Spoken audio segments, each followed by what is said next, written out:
சிவா திருச்சிற்றம்பலம். உலகெல்லாம் உணர்ந்து ஓதற்கரியவன் நிலவுலாவிய நீர்மலி வேணியன் அலையில் சோதியன் அம்பலத்து ஆடுவான் மலர் சிலம்படி வாழ்த்தி வணங்குவான். எல்லாம் வல்ல திருவுருளை கண்டியரேன். திருக்கைலாய பரம்பரை திருவாவடுதுறை ஆதீனம் ஸ்ரீலஸ்ரீ குருமகா சன்னிதானம் அவர்களினுடைய பொன்னார் திருவிடிக்கு மனங்களை மனமொழி மெய்களால் திசை நோக்கி போற்றி பணிந்து வணங்குகிறேன். நம்முடைய அன்பிற்குரிய திருப்பணிச்சம்மல் கோமலையா அவர்களை வணங்கி மகிழ்கிறேன். நிகழ்ச்சியின் தொடக்கத்தில் மிக அருமையாக ஆலவாய் பதிகத்தை, அதுவும் அறம் முன் நிற்க இந்த ஈனர்களுக்கு எளிய நளின் என்று ஞானசம்பந்த பெருமான் அந்த இளம் வயதில் மிக துணிச்சலாக பாடிய அந்த அற்புதமான பதிகத்தை விண்ணப்பம் செய்து என்னுடைய சிவத்திருமதி வசலை அம்மாள் அவர்களுக்கு என்னுடைய பணிவார்ந்த நன்றியும் வாழ்த்தும் வணக்கம். அதை போலவே இந்த நிகழ்ச்சியை தொடங்கி வைத்திருக்கிற நம்முடைய மயிலை சைவ சித்தாந்த சபையினுடைய அமைப்பாளர் திருவாளர் செல்வம் அவர்களை வணங்கிக் கொள்கிறேன். இந்த மாலை நேர நல்ல சிந்தனையில் தங்களை எல்லாம் நினைத்துக் கொண்டிருக்கிற அன்பர்கள் அத்தனை பேரையும் வணங்கி மகிழ்கிறேன். அவர்களை எல்லாம் நினைப்பதற்கு உறுதுணையாக இருக்கிற மயிலை சைவ சித்தாந்த சபை,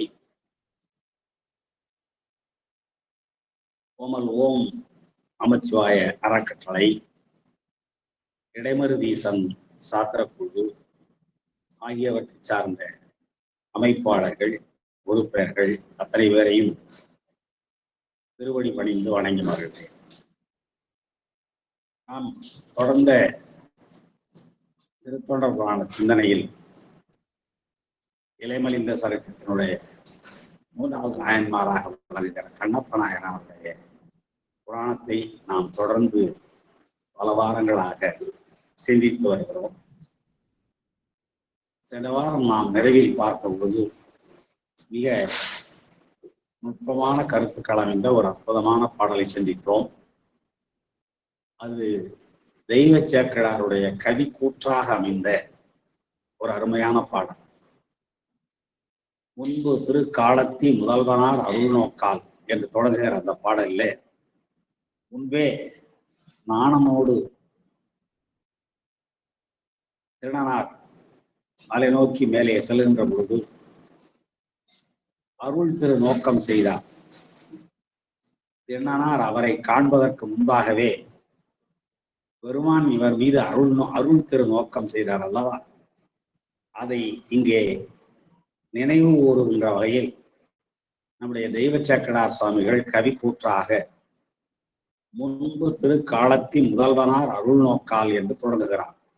முன்பே காலத்தி முதல்வனாராகிய காலத்தியப்பர் குடுமித்தேவர் தன்னுடைய அருள் நோக்கை திருநனார் மீது செலுத்தி விட்டமையினாலே அப்பொழுது அவருடைய உடம்பு மனம் எல்லாம் சிவமயமாகிவிட்டது. அது எப்படி ஆயிற்று என்பதையும் இங்கே இன்புறு வேதகத்து இரும்பு பொன்னானார் போல் என்ற ஒரு அருமையான உவமையின் வாயிலாக தெய்வ சேக்கிழார் விளக்கியிருப்பதையெல்லாம் நாம் சென்ற வாரம் சிந்தித்தோம். எல்லோரையும் இன்புறச் செய்வது, யாரெல்லாம் மகிழ மாட்டார்கள். நம்மிடம் இருக்கிற இரும்பெல்லாம் பொன்னாகிறது என்றால் யாருக்கெல்லாம் மகிழ்ச்சி வராது? எல்லோரும் மகிழ்வார்கள் அல்லவா? அப்படி எல்லோரையும் இன்புறச் செய்கின்ற அந்த வேதி வினையினாலே பரிசன வேதியினாலே ரசவாதம் என்று சொல்லப்படுகிற அந்த மூலிகை என்று சொல்லப்படுகிற வேறு தன்மைப்படுத்துகின்ற அந்த தன்மையினாலே, இரும்பை பொன்னாக்குகின்ற அந்த தன்மையினாலே எப்படி இரும்பு பொன்னாகுமோ அதை போலவே பெருமானுடைய அருள் நோக்கம் பட்ட காரணத்தினாலேயே நம்முடைய திண்ணனாருடைய யாக்கை தன் பரிசு மாறிற்று. மாயாகாரியமாகி இந்த உடம்பினுடைய தன்மை மாறுகிறது என்றால் அந்த தன்மை மாற்றத்துக்கு என்ன காரணம் எனில் அருள் திரு நோக்கம்தான் காரணம். பெருமானுடைய திருக்கண் பார்வை பட்டமையினாலே அவருடைய உடம்பின் தன்மை மாறிற்று. யாக்கையின் பரிசும் அவர் குவித்து வைத்திருக்கிற வினை இரண்டும், அது நல்வினையோ தீவினையோ அல்லது அவற்றுக்கு காரணமான அறமோ பாவமோ, அந்த அறம் அல்லது பாவத்தை செய்ய உந்துவிக்கின்ற யான் எனது என்று சொல்லப்படுகிற அகப்புறப்பற்றுக்கள், இவையெல்லாம் இறை இரண்டுதான். இந்த வினை இரண்டும் சாரும் வளம் ஒன்றும் அனாதியே நம்மை சார்ந்திருக்கிற, நம்மை பற்றி கொண்டிருக்கிற மும்மலங்கள், ஆணவம் கன்மம் மாயை என்று சொல்லப்படுகிற மும்மலங்களும் எல்லாம் அற்று போயிற்று. எனவே நாம் ஒன்றை புரிந்து கொள்ள வேண்டும். இந்த பாடல் வாயிலாக தெய்வ கவியாகிய சேக்கிழார் நமக்கு என்ன சொல்கிறார் என்றால், நம்முடைய யாக்கையின் தன்மை மாற வேண்டும், நம்முடைய இறை இரண்டும் அற்று போக வேண்டும், நம்மை சார்ந்திருக்கிற அனாதியை பற்றி கொண்டிருக்கிற மூன்று மலங்களும் அகன்று போக வேண்டும், அற்று போக வேண்டும் என்றால் பெருமானுடைய அருள் திருக்கண் பார்வை நம் மீது பட வேண்டும் என்பதுதான். அப்படி அந்த அருள் திரு கண் நோக்கம் பட்டமையினாலேதான் இரும்பு பொன்னாகியது போல திண்ணனாருடைய யாக்கையினுடைய தன்மை மாறிற்று. பின்னாலும் அவர் ஒளி உடம்பு பெற்றுத்தான் அவரோடு பெருமானோடு செல்ல இருக்கிறார். மாறிலாய் என் வளத்தில் நிற்க என்று பெருமான் அருள் செய்ய இருக்கின்றார் என்றால் பெருமானோடு வளப்பாதத்தில் எப்பொழுதும் நின்று கொண்டிருக்கிறார் என்றால் அதற்கு காரணம் இங்கே அவர் காட்டிய அருள் திரு கண் நோக்கம்தான். அந்த அருள் திருக்கண் நோக்கம் பட்டமையினாலே அவருடைய உடல் ஒளி உடம்பாயிற்று. இந்த உடம்போடு இருந்தாலும் கூட அதனுடைய இயல்பு மாறிற்று. பரிசு என்றால் தன்மை அல்லது இயல்பு என்பது போல் யாக்கை தன் பரிசும் வினை இரண்டும், நான் முன்பே சொன்னது போல கல்வினை தீவினை இரண்டும் போக வேண்டும், இருவினை போக வேண்டும். அப்பொழுதுதான் மலவரிவாகப்பட்டு இந்த சத்திரிவாத வீழ்ச்சி என்பது நமக்கு கிட்டும். எனவே வினை இரண்டும் நம்மை பந்தித்திருக்கின்ற மலங்கள் மூன்றும் எல்லாம் ஒரு சேர அகன்று போக, அற்று போக, வேற என்று சொல்லும் அல்லவா, அதை போல அற்று போக. எதனாலே அற்று போயிற்று என்றால் திருக்கண் நோக்கினாலே அற்று போயிற்று. அற்று போக அன்பு பிழம்பாய் தெரிவார். அன்பு வேறு அவர் வேறு என்று பிரித்து அறிய இயலாதவாறு அன்பே பிழம்பாய், அன்பு உருவமாக, அன்பே வடிவமாக அவர் திகழ்ந்தார். அந்த மலையிலே தெரிந்து கொண்டிருக்கிறார்.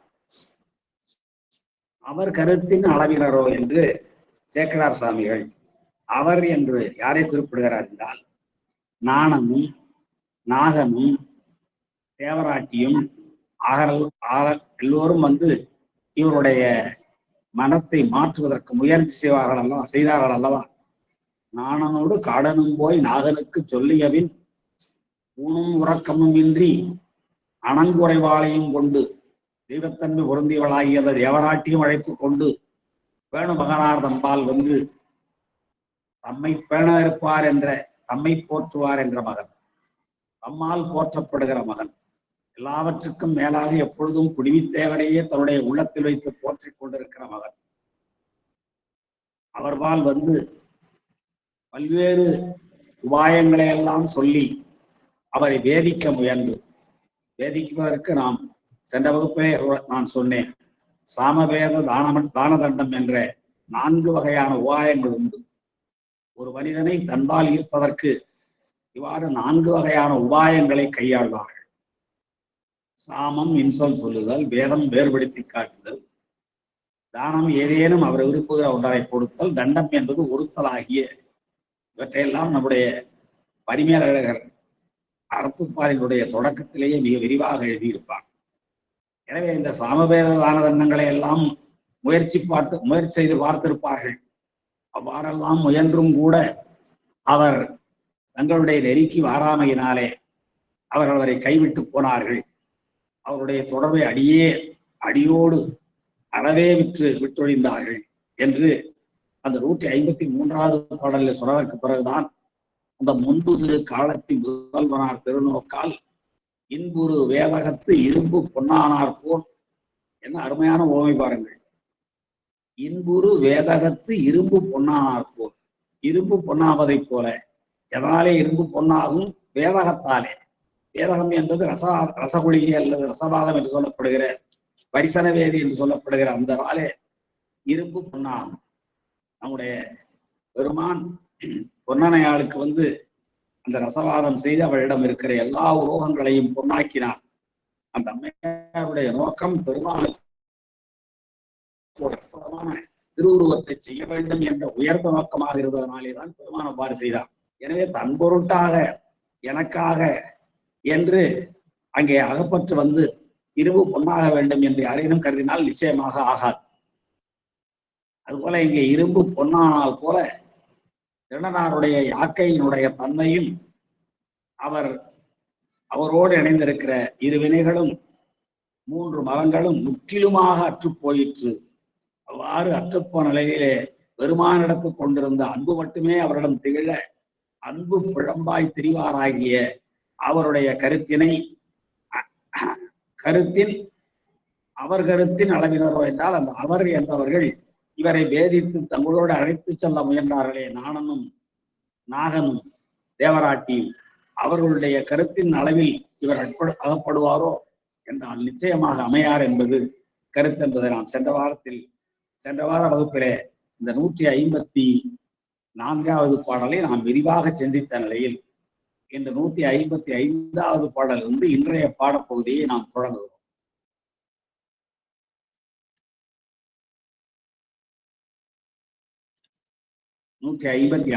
ஐந்தாவது பாடல் 155வது பாடல் இதுதான் இன்றைய பாடப்பகுதியினுடைய தொடக்கம். அந்நிலையில் அந்தனார் அறிந்த நெறி பூசிப்ப.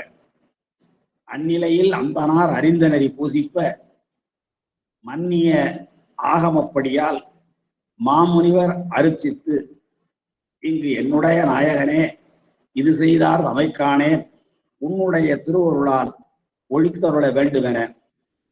இது முதல் தொடங்கி ஒரு 4 பாடல்கள் ஒரு தொடர்புடைய செய்திகளாக அமைந்திருக்கின்றன. அந்த 4 பாடல்கள்ல என்ன சொல்கிறார் என்றால், ஆகம விதிப்படியாக அர்ச்சனை செய்து கொண்டிருக்கிற வழிபாடு செய்து கொண்டிருக்கிற சிவகோசரியாருடைய மனமானது மிகவும் கவலைப்பட்டு, எதனாலே கவலைப்படுகிறது என்றால், யாரோ ஒரு வேடுவன் இவ்வாறெல்லாம் இறைச்சியையும் எலும்பையும் இலைகளையும் செருப்படியையும் நாயடியும் விட்டு செல்கிறானே பெருமானே, இதெல்லாம் உங்களுக்கு ஏற்றுக்கொள்கிறதா, உங்களுடைய திருவுளம் பற்றுகிறதா என்று கவலைப்பட்டார் அல்லவா. அவ்வாறு கவன்ற அந்த சிவகோசரியார் இறைவரிடம் விண்ணப்பிக்கிறார்.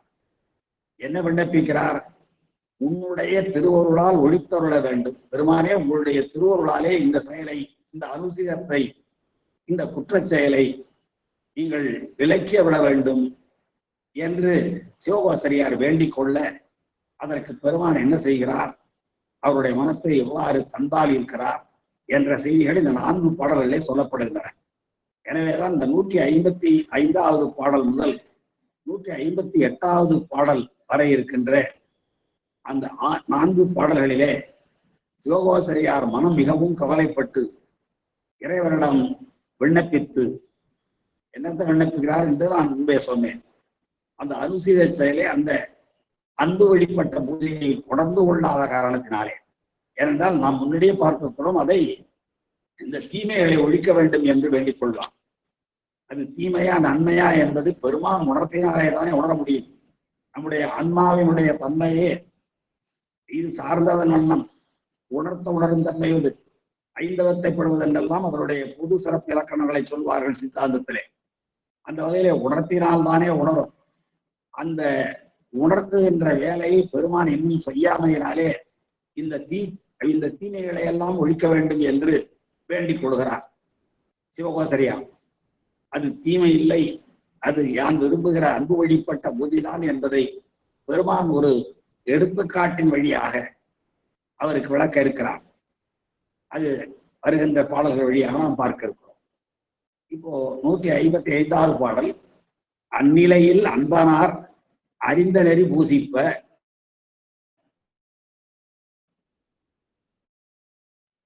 மன்னிய ஆகமப்படியால் மாமுனிவர் அரிச்சித்ததற்கு பிறகு பெருமானிடம் வேண்டுகோள் வைக்கிறார்.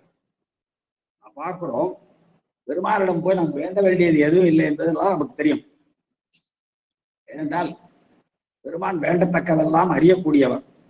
எனவே ஒருவர் போய் பெருமானுக்கு முன்பாக நின்றாலே இவர் எத்தகையவர், எப்படிப்பட்டவர், இவர் எதை வழிகிறார் என்பதெல்லாம் பெருமானுக்கு உணர முடியும், பெருமானாலே உணர முடியும். என்றாலும் ஒரு பொது நன்மை கருதி தனக்காக எதையும் சிவகோசரியார் வேண்டவில்லை. ஒரு பொது நன்மை கருதி, அதுவும் சிவ வழிபாட்டில் நேர்கின்ற அபச்சாரத்தை விளக்க வேண்டும். அபச்சாரம் என்று அவர் கருதுகிறார். தான் கருதுகின்ற அபச்சாரத்தை விளக்க வேண்டும் என்ற நோக்கில் அவர் என்ன வேண்டுகிறார் பெருமானிடம்? வழிபாடெல்லாம் செய்ததற்கு பிறகு, இங்கு என்னுடைய நாயகனே இங்கு இது செய்தார் அமைக்கானேன், உன்னுடைய திருவருளால் ஒழித்தருள வேண்டும் என்று வேண்டிக் கொள்கிறார். அந்நிலையில் என்றால் எந்த நிலையில்? அன்பு பிழம்பாய் திரிவார் அல்ல, அன்பு பிழம்பாய் திரிவார். யாரு? நம்முடைய திருநனார். அவர் இரும்பு பொன்னானார் போல் யாக்கை தன் பரிசும் வினை 2 சாரும் மரம் 3 அற அற்றுப்போன நிலையில அன்பு பிழம்பாய் திரிகின்றவராகிய திருநனார் அந்நிலையில், அவன் அப்படிப்பட்ட நிலையில், அன்பு பிழம்பாய் திரிகின்ற அந்த நிலையில், சாருமலம் 3 அற்ற அந்நிலையில், வினை 2 அற்றுப்போன அந்நிலையில், யாக்கை தன் பரிசு மாறிப்போன அந்நிலையில் என்று நாம் கொண்டு ஊட்ட வேண்டும். அந்நிலையில் அன்பனார், அன்பனாராகிய, அன்பு அனார் என்றால், அன்பனார் என்றால் பொதுவாக அன்புடையவர், பெருமானிடத்து அன்புடையவர் என்று ஒரு பொருள். அன் என்பதை ஓம உருவாக வைத்தால் அன்பு அனார் என்றால் அன்பை போன்றவர். அன்புக்கு ஒரு உருவம் கொடுத்தால் அது திருநனாரை போல இருக்கும். எப்படி ஞானத்துக்கு ஒரு திருவுருவம் கொடுத்தால் ஞானசம்பந்தரை போல இருக்குமோ, ஞானம் எப்படி இருக்கும் என்று யாராவது கேட்க விரும்பினால், காண விரும்பினால், ஞானசம்பந்த பெருமானை பார்த்தால் போதும். அதுதான் ஞானத்தின் திருவுருவை, நான்மறையின் தரித்துணையை. வானத்தில் இசையன்றி மண்ணில் வளர் மதி கொழுந்தை காண தேனக்க மலர்கொன்றை செஞ்சடையார் அருள் வேணும் காணத்தின் எழுபிறப்பை கண்களிப்ப கண்டார்கள் என்று அந்த ஞானத்தின் திருவுருவாக விளங்குகிற ஞானசம்பந்த பெருமானை மங்கையர்க்கரசியாரும் குலச்சரையாரும் எவ்வாறு கண்டார்கள் என்று சேக்கடார் சுவாமிகள் சொல்கிறாரோ, அதை போலவே இங்கே அன்பு உருவமாக அன்பிற்கு ஒரு வடிவம் கொடுக்க வேண்டும் என்றால் அன்பு எப்படி இருக்கும் என்றால், இவையெல்லாம் காட்டலாகாத பொருள்கள், பண்புகள் எல்லாம் காட்ட முடியாதவை. அன்பு என்ற ஒரு குணத்தை காட்ட முடியாது. ஆனால் அதை காட்ட விளைந்தால் அன்பு எப்படி இருக்கும் என்று நீங்கள் பார்க்க விரும்புகிறீர்களானால் கண்ணப்பரை பாருங்கள், திருநனாரை பாருங்கள். அதுதான் அன்பின் வடிவம். அது அன்பானார். அன்பு ஆர் என்று பிரித்தால் அன்பே வடிவமாக திகழ்பவர். நம்முடைய திருநாவுக்கரசருடைய தந்தையாரை குறிப்பிடுகிற பொழுது புகழனார் என்று குறிப்பிடுவார். புகழ் அன்னார் என்று நயம் சொல்லுவார்கள். புகழுக்கு ஒரு வடிவம் கொடுத்தால் அது திருநாவுக்கரசருடைய தந்தையார் போல் இருக்கும் என்பார். அதை போல அவருடைய தாயார் யார் என்றால் மாதினியார் என்பார். அந்த மாதினியார் எப்படி? மாதினியார் என்றால் என்ன பொருள்? பெண்களில் இனிமையானவர் என்பது மாதினியார். அதை நயம்பட சொல்லுகிற பொழுது இத்தகைய மாது இனி யார், இத்தகைய மாது இனி யார். மாதினியார் என்றால் மாது இனி யார், இப்படிப்பட்ட மாது ஒருவர் இனிமையை போட முடியுமா என்றெல்லாம் அங்கே சேக்கடாருடைய பாடலுக்கு நயம் காணுகிற உரையாசிரியர்கள் எப்படியெல்லாம் சொல்லுவார்கள். அதை போலவே அந்நிலையில் அன்பனார் என்றால் அன்பனாராகிய திருநனார், அன்புடையவராகிய திருநனார் என்பது வெளிப்படை பொருள். அன்பிற்கே ஒரு வடிவம் கொடுத்தது போன்ற அன்பு அன்னார். அன் என்பதை ஓம உருவாக கொண்டு அன்பை போன்றவர், அன்பிற்கு ஒரு வடிவம் தந்தார் போன்றவராகிய திண்ணனார் அறிந்த நெறி பூசிப்ப அவர் தான் தெரிந்த வகையிலே வழிபாடு செய்கிறார். எப்படி பூசித்தார்? நாணன் சொன்னான் அல்லவா, முன்பொரு பார்ப்பான் இங்கு வந்தான், அவன் அபிஷேகம் செய்தான், தீர்த்தநீர் ஆற்றினான், அதற்கு பிறகு மலர்களை தூவினான், பின்னாலே ஏதோ சிலவற்றை சொன்னான், பாடினான், போனான் என்று சொன்னான் அல்லவா. அதுதான் அவர் அறிந்த நெறி. அவ்வாறு தான் அறிந்த நெறியில் அன்பனாராகிய திண்ணனார் பூசிக்கிறார், வழிபாடு செய்கிறார் சிவபெருமானை. எப்பொழுது? அந்நிலையில், எந்நிலையில், யாக்கை தன் பரிசு மாறிய நிலையில்,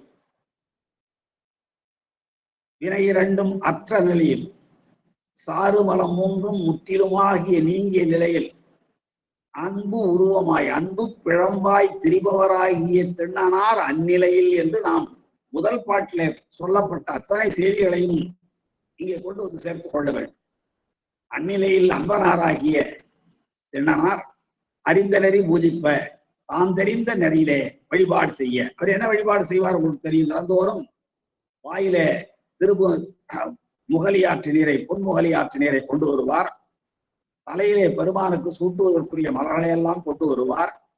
கல்லையிலே தான் அன்று வேட்டையாடிய இறைச்சியை, வேட்டையாடிய விலங்குகளின் இறைச்சியை பதப்படுத்தி பக்குவப்படுத்தி அதுவும் பல்லில் நதுக்கி பழகிய நாவில் சுவை கண்டு அவற்றையெல்லாம் ஒரு கல்லையில் இட்டு அதிலே தேன் பிடிந்து வார்த்து மிக இனிமையாக கொண்டு வருவார் அல்லவா.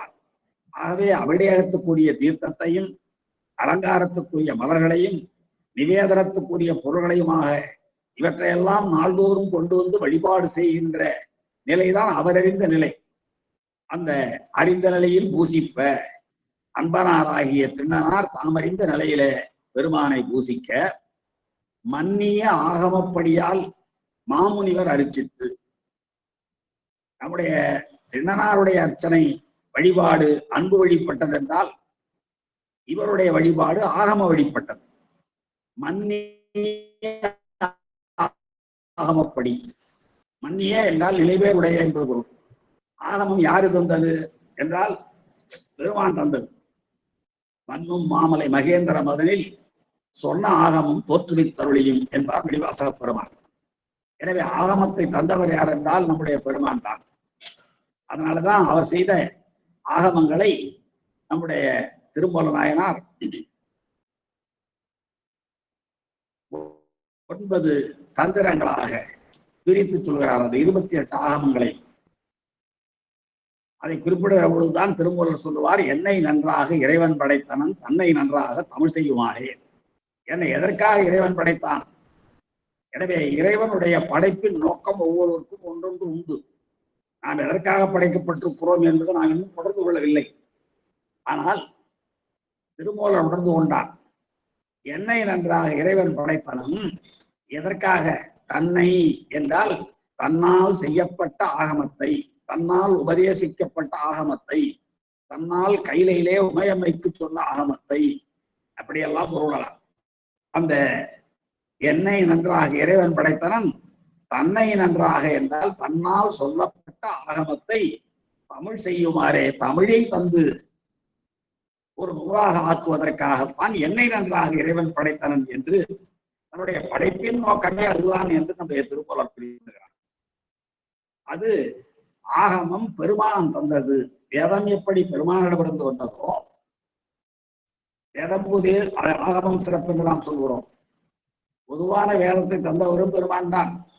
வேதத்தின் பொருளாக விளங்குபவரும் வேதத்தை தந்தவரும் அவர்தான். அதை போலவேதான் ஆகமம் பெருமானிடமிருந்து வந்தது. வேதம் எப்படி வேதத்தின் பொருளாக பெருமான் விளங்குகிறாரோ அதே போல ஆகமத்தின் பொருளாகவும் விளங்குகிறார் என்பதை மணிவாசக பெருமான் புராணத்திலே சுட்டி காட்டுவார். ஆகமம் ஆகி நின்று அன்னிப்பான் தாழ்வாழ, ஆகமம் ஆகி நின்று, ஆகமமும் அவர்தான் என்கிறார்.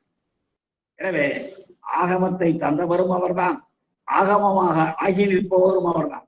மன்னும் மாமலை மகேந்திர மதனில் சொன்ன ஆகமம் தோற்றுவித்தருளியும் என்கிற பொழுது ஆகமத்தை தந்தவராகிறார். ஆகமம் ஆகின்ற அன்னிப்பான் தாழ்வாழ என்கிற பொழுது ஆகமமாகவே அவர் விளங்குகிறார் என்பதை எல்லாம் பார்க்கிறோம். எனவே பெருமானாலே தரப்பட்ட ஆகமம் என்றும் நிலைத்திருக்கும் அல்லவா. பெருமான் என்றும் நிலையானவர், நித்தியமானவர், சத்தியமானவர். எனவே அவருடைய வாக்காக விளங்குகிற வேதமும் ஆகமங்களும் என்றும் நித்தியமானவை, நிலைத்திருப்பவை. எனவேதான் இங்கே ஆகமத்தின் வழிப்படி அவர் பூஜை செய்தார் என்று சொல்வதற்கு முன்பாக சேக்கடார் பெருமான ஒரு அருமையான தொடரை ஒரு வார்த்தையை போடுகிறார். மன்னிய ஆகமப்படி, நிலைவேறுடைய, என்றும் நிலைத்திருக்கிற, அது இறைவனுடைய வாக்காகவே, அது அழியக்கூடியதல்ல, அது மாறுபடக்கூடியது அல்ல, மறுக்கப்படக்கூடியதும் அல்ல. ஆகமத்தில் சொல்லப்பட்ட செய்திகள் என்றும் அழிவில்லாதவை, ஆகமத்தில் சொல்லப்பட்ட செய்திகள் என்றும் மாறுபாடற்றவை, ஆகமங்களில் சொல்லப்பட்ட செய்திகள் என்றும் யாராலும் மறுக்கப்பட முடியாதவை. எனவேதான் மன்னிய ஆகமம் என்று அந்த ஆகமத்துக்கு ஒரு அடைமொழி கொடுக்கிற பொழுது மன்னிய ஆகமம் சொன்னார். மன்னிய ஆகமப்படியால் மாமுனிவர் அரிச்சித்து, அவரை நாம் அருமுனிவர் என்றும் அந்தணர் என்றும் அருமறை முனியவர் என்றும் பெருமுனிவர் என்றும் பல இடங்களிலே சொல்கிறார். இங்கே அருமுனியவர், முனிவர்களெல்லாம் அறியவர். அப்படிப்பட்ட அருமுனிவராகிய சிவகோசரியாரும் ஒன்றும் சாதாரணமானவர் அல்ல. ஏனென்றால் வழிபாடு செய்து இந்த பூஜையை முடித்து விட்டதற்கு பிறகு பெருமானை தொழுது விட்டு அவர் தபோவனம் செல்லுகிறார். நாள்தோறும் தவம் செய்கின்ற இயல்புடையவராக விளங்குகிறார். எனவே அவரும் சாதாரணமானவர் அல்லர். மன்னிய ஆகமப்படியால் மாமுனிவர் அரிச்சித்து, இங்கே 2 பேருடைய வழிபாட்டு முறையையும் 2 அடிகளிலே சொல்லிவிடுகிறார். முதல் அடியிலே அன்பு வழிபட்ட வழிபாடு, அதான் அன்பானார் அறிந்த நெறி பூசிப்ப என்று அவர் அன்பு வழிபட்ட பூஜையை சொல்லி, மன்னிய ஆகமப்படியால் மாமுனிவர் அரிச்சித்து என்று ஆகம வழிபட்ட அந்த பூஜையினை சிவகோசரியார் செய்தார் என்று சொல்லி அரிச்சித்தருக்கு பின்னாலே பெருமானிடம் வேண்டிக் கொள்கிறார். ஏனென்றால் அவர் என்ன செய்திருப்பார்? நாடோறும் காலையில் எழுவார், புன்முகலையாற்றிலே நீராடுவார், பிறகு இங்கே வருவார். வந்து பார்க்கிற பொழுதெல்லாம் இப்படி அனுசீதங்கள் கிடக்கும். அவற்றை எல்லாம் அழகிட்டு பிறகு மீண்டும் நீராடி இங்கே வந்து பௌத்திர பூஜைகள் எல்லாம் செய்துவிட்டு வழக்கப்படியாக பெருமானுக்கு திருமுடு காட்டி மலர்களை எல்லாம் சூட்டி நிவேதன பொருளை எல்லாம் வைத்து அதன் பின்னாலே மந்திரம், கிரியை, பாவனை என்று சொல்லப்படுகிற அந்த புறப்பூசை முறைகளை எல்லாம் பின்பற்றி செய்பவர் தான் சிவகோசரியார். எனவேதான் அவ்வாறெல்லாம் செய்து முடித்ததற்கு பிறகு பெருமானிடம் வேண்டிக் கொள்கிறார். சிவபூஜையினுடைய நிறைவிலே பெருமானிடம் வேண்டிக் கொள்ளலாமா என்றால் வேண்டிக் கொள்ளலாம் என்பதற்கு உமையம்மையே ஒரு நல்ல சாட்சி. முதலில் சிவபூஜையை இந்த மனோலகத்திற்கு கொண்டு வந்து செய்து காட்டியவர் உமையம்மையார் தான். அந்த உமையம்மையார் பெருமானிடம் 3 வரங்களை வேண்டுகிறார். அதுவும் பெருமான் சொல்லுகிறார், நீ வேண்டும் வரங்கள். அப்பொழுது அம்மையார் 3 வரங்களை வேண்டிக் கொள்கிறார். சிவபூஜை என்றும் குன்றாமல் இந்த உலகத்தில் நடைபெற்றுக் கொண்டே இருக்க வேண்டும். நான் 32 அறங்களை செய்ய வேண்டும். இந்த காஞ்சி மாநகரில் பிறந்தவர்கள் திருவடி படைத்தலை தவிர பிறவற்றில் அவர்கள் மன்னிக்கப்பட வேண்டும் என்றெல்லாம் அம்மையார் வேண்டிக் கொள்கிறார். எனவே சிவபூஜை நிறைவில் சிவபூஜை செய்பவர்கள் பெருமானிடம் வேண்டிக் கொள்ளலாம். ஆனால் அந்த வேண்டிக் கொள்ளல் என்பது அகப்புறப்பற்றுகள் சார்ந்ததாக இருக்கக்கூடாது என்பதுதான் உமையம்மையனுடைய வேண்டுகோள் வாயிலாக நாம் புரிந்து கொள்கிற செய்தி. உமையம்மையார் என்ன வேண்டிக் கொள்கிறார்? சிவபூஜை என்றும் குன்றாமல் இந்த உலகில் நடைபெற வேண்டும். அன்பு வழிபட்டதோ ஆகம வழிபட்டதோ அதை பற்றி இல்லை. சிவபூஜை என்றும் தொடர வேண்டும். அது பொது நலன் சார்ந்தது. 2வது 32 அறங்களை நான் செய்ய வேண்டும் என்கிற பொழுது அந்த அறங்கள் தன்பொருட்டு அல்ல, எல்லா உயிர்களையும் இன்புற்றிருப்பதற்காக அம்மையார் வேண்டிக் கொண்ட வேண்டுகோள். அதுதான் இந்த காமாட்சி அம்மையாக இருந்து, காமம் என்றால் விருப்பம் என்பது போல் எல்லா உயிர்களும் இன்புற்றிருக்க வேண்டும் என்ற உயர்ந்த விருப்பத்தோடு அந்த அம்மையார் வேண்டிக் கொள்கிறார். எனவே அதுவும் பொதுநலம் சார்ந்தது. 3வதாக காஞ்சியில் பிறந்தவர்கள் திருவடி படைத்தலை தவிர பிற தவறுகள் செய்தால் அவர்கள் எல்லாம் மன்னிக்கப்பட வேண்டும் என்றும் பிறருக்காகத்தான் வேண்டிக் கொள்கிறார். எனவே சிவபூஜையினுடைய நிறைவிலே நாம் வேண்டிக் கொள்ளலாம் என்பதிலே எந்த கருத்து வேறுபாடும் இல்லை. ஆனால் வேண்டிக் கொள்வது எது என்பதுதான் மிக இன்றியமையாது. எனக்கு இது வேண்டும், நான் இதை செய்ய வேண்டும் என்று அகப்புறப்பற்றுகளை நீக்கிவிட்டு நிச்சயமாக நம்முடைய அன்பர்கள் சிவபூஜை செய்கிற அன்பர்கள் அத்தனை பேரும் மிக நன்றாக வேத ஆகம கருத்துக்களை எல்லாம் உணர்ந்தவர்கள். சிவ வழிபாடு எவ்வாறு ஆற்ற வேண்டும் என்பதையெல்லாம் சரியான குருநாதர் வழி உபதேசம் பெற்று தீட்சை பெற்று செய்பவர்கள். அதனாலே நான் பொதுவாக செய்தியைத்தான் சொல்கிறேன் தவிர நம்முடைய அரங்கத்தில் இருக்கிற சிவபூதி என்பவர்களை பற்றி அல்ல.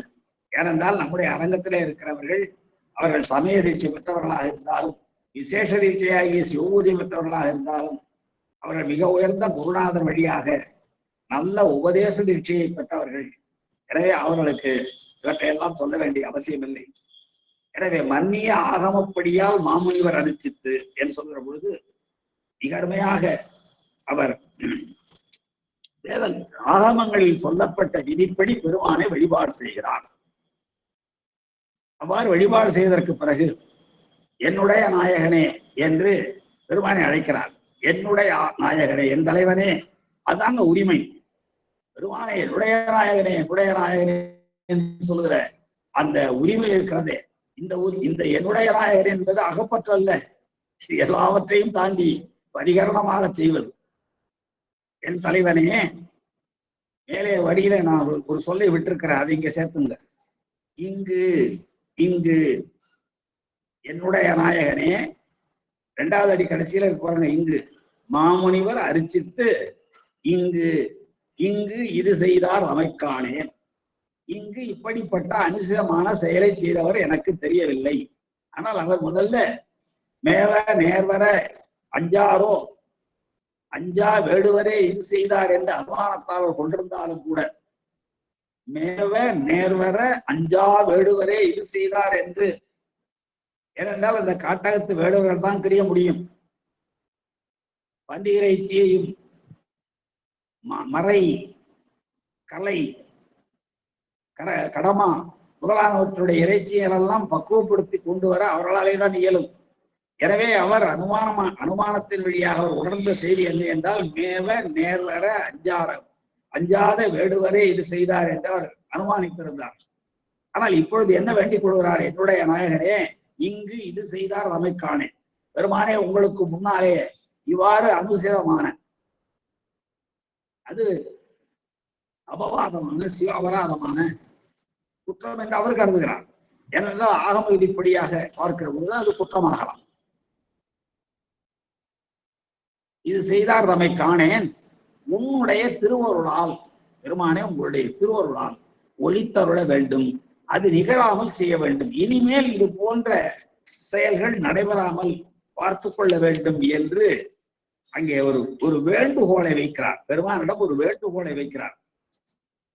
என்ன வேண்டுகோள் வைக்கிறார் என்றால், இனிமேல் இப்படிப்பட்ட செயல் நடைபெறக்கூடாது. அதாவது இங்கே 2 பேரும் பூஜை பண்றாங்க. அவர் காட்சி அளவினாலே, அன்பனார் செய்கின்ற பூஜைக்கு அடிப்படை காட்சி அளவை. என்ன காட்சி அளவை? எப்பொழுதாவது அந்த இவன் சொன்னான், நாணன் பிறகு ஒரு முறை இவர் மறைந்திருந்தும் பார்த்திருக்க கூடும். காலையில் இவர் புறப்படு போகிற பொழுது அந்த சிவவாசரியார் வருகிற அந்த நிலையில் அவர் காட்சி அளவினாலே அவர் அறிந்திருக்க கூடும். அல்லது நாணன் உரைத்ததை கேட்ட அனுமான அளவினாலும் அவர் அறிந்திருக்க கூடும். அவ்வாறு அவர் பூசிக்கிறார். ஆனால் முனிவரார் எப்படி வழிபாடு செய்கிறார்? இறைவனே அவருடைய ஆகமங்கள்ல சொன்ன உரையளவினாலே இவர் வழிபாடு செய்கிறார். அன்பனாராகிய திருடனார் தம்முடைய கரணங்கள் எல்லாம் சிவகரணங்களாக மாறிவிட்டன என்பதை நாம் 155வது பாடல் வழியாக, நன்றாக 154வது பாடல் வழியாக நாம் தெரிந்து கொண்டோம். ஏனென்றால் அவர் எல்லா 2 வினைகளும் போய்விட்டன, சார்ந்த பலங்கள் 3ம் போய்விட்டன, அவருடைய யாக்கை தன்மை மாறிவிட்டது. எனவே அவருடைய கரணங்கள் எல்லாம் பசுகரணங்கள் எல்லாம் போய் பதிகரணங்களாகிவிட்டன. எனவே அவர் சிவகரணங்களாக அவருடைய பூஜை நடைபெறுகிறது. ஆனால் முனிவனார் இன்னும் தன்னுடைய கரணங்கள் எல்லாம் சிவகரணங்களாக மாறினாரா என்றால், அவர் தம் கரணங்கள் தம்முடையதாகவே நின்று ஆகமம் என்ன சொல்லுகிறதோ அந்த விதிப்படி அவர் வழிபாடு செய்கிறார். 2 பூஜையுமே பெருமானுக்கு விருப்பம்தான் என்றாலும் ஆகம வழிபட்ட பூஜையினும் அன்பு வழிபட்ட பூஜையை பெருமான் மிகவும் விரும்புவார். ஏனென்றால் எல்லாம் நம்முடைய வேதமாகட்டும் ஆகமங்களாகட்டும் அன்பைதானே உபதேசிக்கின்றன. எனவே அன்பு வழிபட்ட புதிய அவர் விரும்புவார் என்பதை நாம் உணரலாம். இந்த பாடலை நான் மீண்டும் ஒரு முறை மட்டும் படிக்கிறேன். அந்நிலையில் அன்பனார் அறிந்த நெறி பூசிப்ப மன்னிய ஆகமப்படியால் மாமுனிவர் அரிசித்து என்னுடைய நாயகனே இங்கு இது செய்தார் அமைக்கானேன். இங்கு என்பது இந்த இடத்திலே பெருமானுக்கு திருமுன்பாக பெருமானுடைய சந்நிதியிலே இங்கு இது செய்தார் என்றால் இந்த இறைச்சியெல்லாம் நிவேதன பொருளாக படைத்து ஒரு நாயையும் கொண்டு வந்து நாயினுடைய காலடி சுவடுகளும் தன்னுடைய செருப்படி சுவடுகளும் படையுமாறு இது செய்தார். தமைக்கானே அவர்களை எனக்கு தெரியவில்லை, நான் பார்க்கவும் முடியவில்லை. அவற்றையெல்லாம் உன்னுடைய திருவருளால் பெருமானே நான் முடியாது எதுவும் இல்லை. அது திருவுருள் நிகழ்ச்சியினாலே திருவுருள் சக்தியினாலே ஒழித்தருள வேண்டும், இவற்றையெல்லாம் நீங்கள் விளக்க வேண்டும், விலக்கியுள்ள வேண்டும் என்று வேண்டிக் கொள்ள பெருமான் என்ன சொல்ற பாருங்க. இப்படி அவர் வேண்டிக் கொண்டு அவர் தன்னுடைய தபோவனம் சார்ந்து விடுகிறார். வழிபாடு செய்துவிட்டு தன்னுடைய தபோவனம் சார்ந்து விடுகிறார். அந்த இரவு அவர் தூங்கி கொண்டிருக்கிறார் நம்முடைய சிவகோசரியார். அப்பொழுது அன்றிரவு கனவின்கண் அருள் முனிவர் வம்பாலே மிந்துகளும் சடைமௌலி வேதியர்தாம் எழுந்தருளி வன்திரல் வேடுவன் என்று மற்றவனை நீ நினையேல் நன்று அவன்தன் செயல் தன்னை நாம் உரைப்ப கேள் என்று தொடர்கிறார் சுவாமி கனவுல. அவனுடைய வடிவெல்லாம் நம்பக்கல் அன்பென்றும் அவனுடைய அறிவெல்லாம் நமையறியும் அறிவென்றும் அவனுடைய செயலெல்லாம் நமக்கு இனியவாம் என்றும் அவனுடைய நிலை இவ்வாறு அறினி என்று அருள் செய்வார். பெருமான் கனவிலே இப்படி அருள் செய்கிறார். பெருமான் எல்லாருடைய கனவிலும் வருவாரா என்றால் ஆன்மாக்களுடைய பக்குவலைக்கு ஏற்ப சில பேருக்கு கனவிலே வருவார், சில பேருக்கு நனவிலேயே அசரீரியாக இருந்து உணர்த்துவார், சிலருக்கு கனவிலும் நனவிலும் வருவார், சிலருக்கு கனவிலும் வாரார் நனவிலும் வாரார். அது ஆன்மாக்களுடைய பக்குவ பேதம். இங்கே சிவகோசரியார் நல்ல பக்குவம் பெற்றவர்தான். எனவேதான் பெருமான் அவருடைய கனவிலே வந்தார். நம்முடைய பெரிய புராணத்திலே கனவு காட்சிகளை நாம் ஏராளமாக பார்க்கலாம். எத்தனையோ இடங்களிலே பெருமான் அன்பர்களுடைய நாயன்மார்களுடைய கனவிலே வந்து பல செய்திகளை அறிவித்திருப்பார், உணர்த்தியிருப்பார். சில நேரங்களிலே அவர்களை இவரே உறங்கச் செய்து அல்லது தூங்கச் செய்து கனவிலே தோன்றுவார். இப்படியெல்லாம் பெரிய புராணத்திலே கனவு காட்சிகள் நிரம்ப வருகின்றன. இங்க அதுபோல அன்று இரவு கனவின்கள் என்று இரவு உன்னுடைய திருவருளால் ஒளித்தருள வேண்டும் என்று சொல்லி வழிபாடு செய்துவிட்டு சிவகோசரியார் போகிறார் அல்லவா, அன்றிரவே கனவின்கண் பெருமான் நம்ம அவத்தையில சொப்பனம், சாக்கிரம், சுழுத்தி, துரியம், துரியாதீதம் என்றெல்லாம் நம்முடைய ஆன்மா பல்வேறு அவத்த நிலையை பெறும் என்பதை நாம் சித்தாந்த சாத்திரங்களிலே பார்த்திருக்கிறோம். அதுபோல இங்கே கனவின்கண் வருகிறார் சுவாமி சொப்பன நிலையில. அன்றிரவு கனவின்கண் அருள் முனிவர் வம்பாலே. அருள் முனிவர் சாதாரணமான முனிவர் இல்லைங்க, அவரும் ஏனென்றால் முன்பே அவரை அந்தணனார் என்று குறிப்பிட்டிருக்கிறார். அந்தணர் என்றால் என்ன பொருள்? சென்ற வகுப்பிலே கூட நாம் பார்த்தோம். எல்லா உயிர்களிடத்தும் செந்தன்மை பூண்டு ஒழுகுபவர் தான் அந்தணர். ஓதல் ஓதரித்தல் வெட்டல் வேட்பித்தல் ஈதல் இயற்றல் என்னும் 6 தொழில்களை செய்பவர்கள் தான் அந்தணர்கள். இவற்றை யார் செய்தாலும் அவர்கள் அந்தணர்கள். எல்லா உயிரும் தம் உயிர் போல் பார்க்கின்ற அந்த உயர்ந்த எண்ணம் எவரிடமெல்லாம் இருக்கிறதோ அவர்களெல்லாம் அந்தணர்கள் தான். செந்தன்மை பூண்டு ஒழுகலால் என்றார் வள்ளுவர். அந்தணர் என்போர் அறவோர் மற்றும் எவ்வுயிர்க்கும் செந்தன்மை பூண்டொழுகலால். எல்லா உயிர்களிடத்தும் அன்பு செய்கின்றவர்கள் தான் அந்தணர்கள். எனவேதான் இங்கேயும் அருள் முனிவர் என்றார். அன்றிரவு கனவின்கண் அருள் முனிவர், எல்லா உயிர்களிடத்தும் அருள் செய்கின்ற அந்தணராக விளங்குகின்ற அந்த சிவகோசரியார் வம்பாலே அவருடைய கனவின்கண் அவருடைய உள்ளத்தில் தமிழத்து மிந்திகளும் சடைமௌலி வேதியர்தாம் எழுந்தருளி. கனவில் எப்படி காட்சியளித்தார் என்பதை கூட சேக்கடார் சுவாமிகள் நமக்கு சொல்லுகிறார். கனவு கண்டு கொண்டிருக்கிறார். சிவகோசரியார் காடுகின்ற கனவிலே பெருமான் என்ன தோற்றத்தோடு காட்சியளித்தார். எத்தனையோ இடங்கள்ல பார்க்கிறோம். வயதான அந்தவரை போல திருமணத்தை தடுப்பார். ஒரு இடத்துல சிவயோகியாக வருவார், அருள் சிவயோகியாக வருவார், பிரம்மச்சாரி கோலத்துல வருவார். இப்படியெல்லாம் பல்வேறு தோற்றம் கொண்டு பெருமான் எடுத்துக்கொள்கிற வேடங்கள் பல பல. இங்கே இவருடைய கனவில் என்ன வேடத்தோடு தோன்றுகிறார் என்றால், மின் திகழும் சடை மௌலி வேதியர்.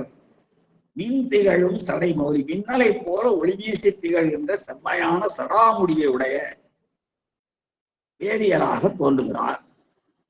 மின்னலை போல, மின் திகழும் மின்னலை போல விளங்குகிற, ஒளி வீசி விளங்குகிற சடை மௌலி, சடாமுடியை உடைய, மௌலி என்றாலே கிரீடம் மாதிரி தானே, சடாமுடியை உடைய வேதியர் தாம் எழுந்தருளி. வேதியராக நம்முடைய பெருமான் அவருடைய கனவிலே எழுந்தருளி என்ன சொல்லுகிறார்? வந்திரல் வேடுவன் என்று மற்றவனை நீ நினைவேல். அவனை வேடுவன் நினைக்காத நீ. ரொம்ப அருமையா சொல்ற.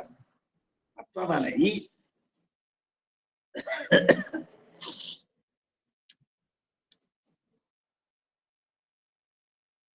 பொருள்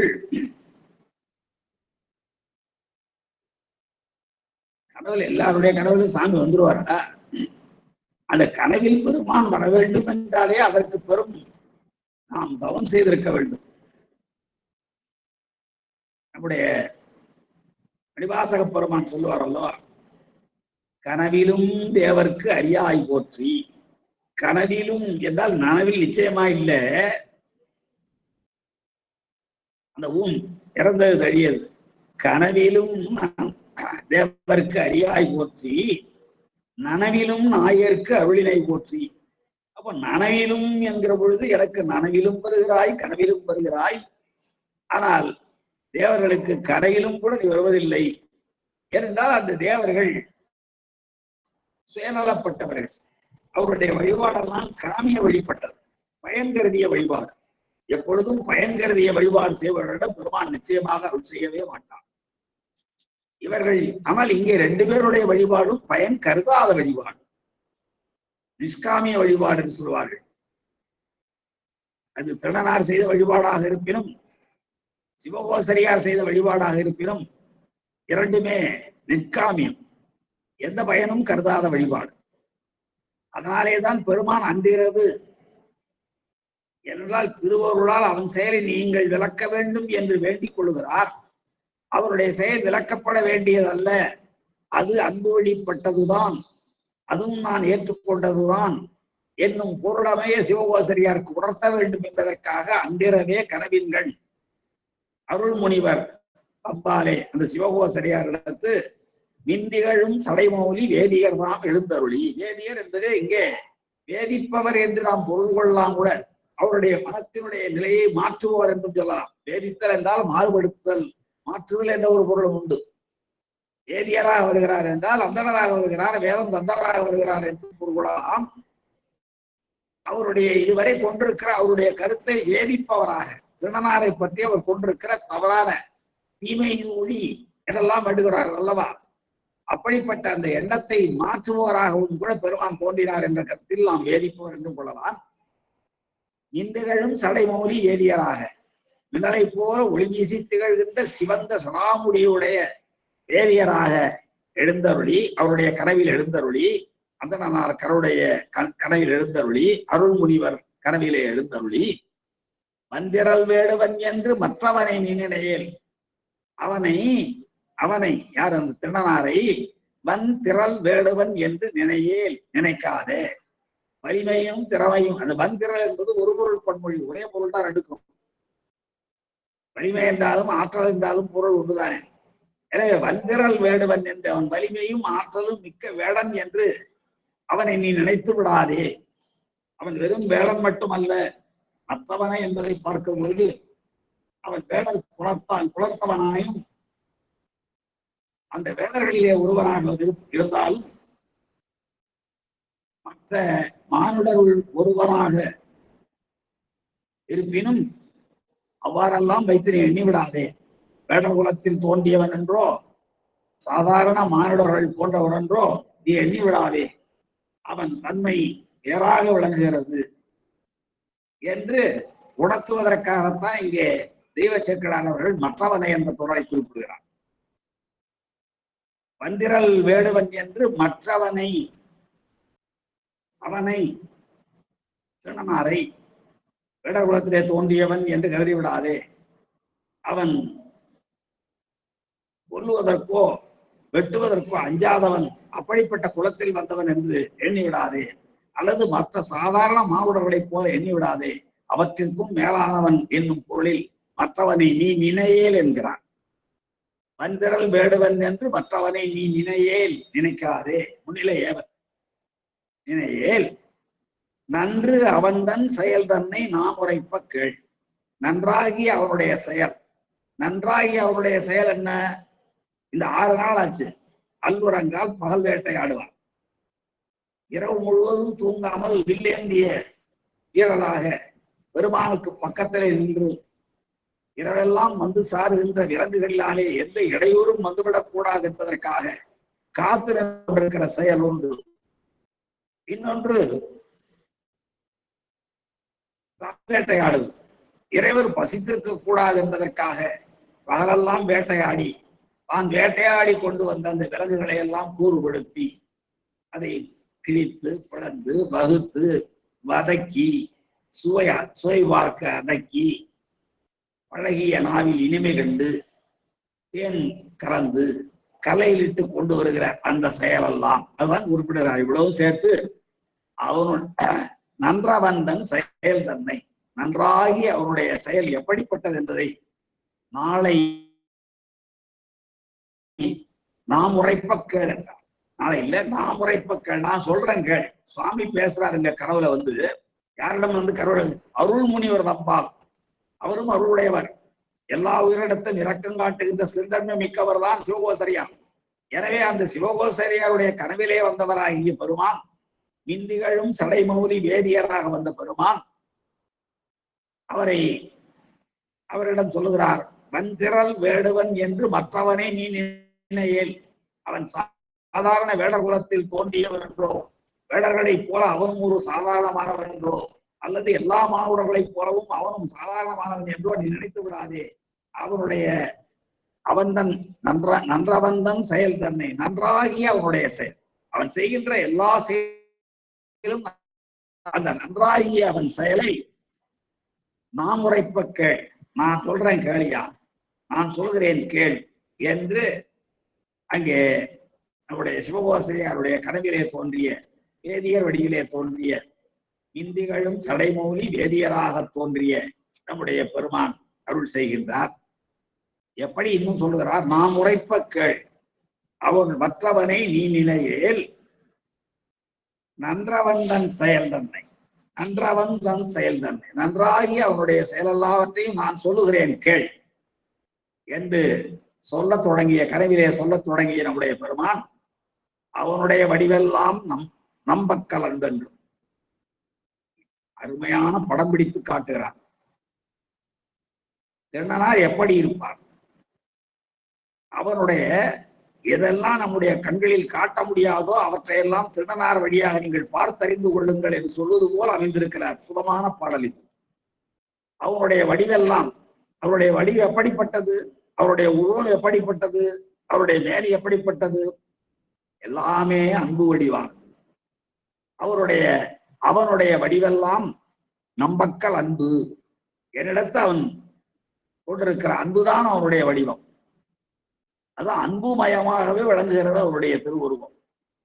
முன்னாடியே பல இடங்களிலே சொல்லியிருக்கிறார், பொருவில் அன்புருவமானார், பொருவில் அன்புருவமானார், ஒப்பற்ற அன்புருவமாக விளங்கினார் என்று முன்பேயும், அதே போலவே அன்பு பிழம்பாய் தெரிவார்.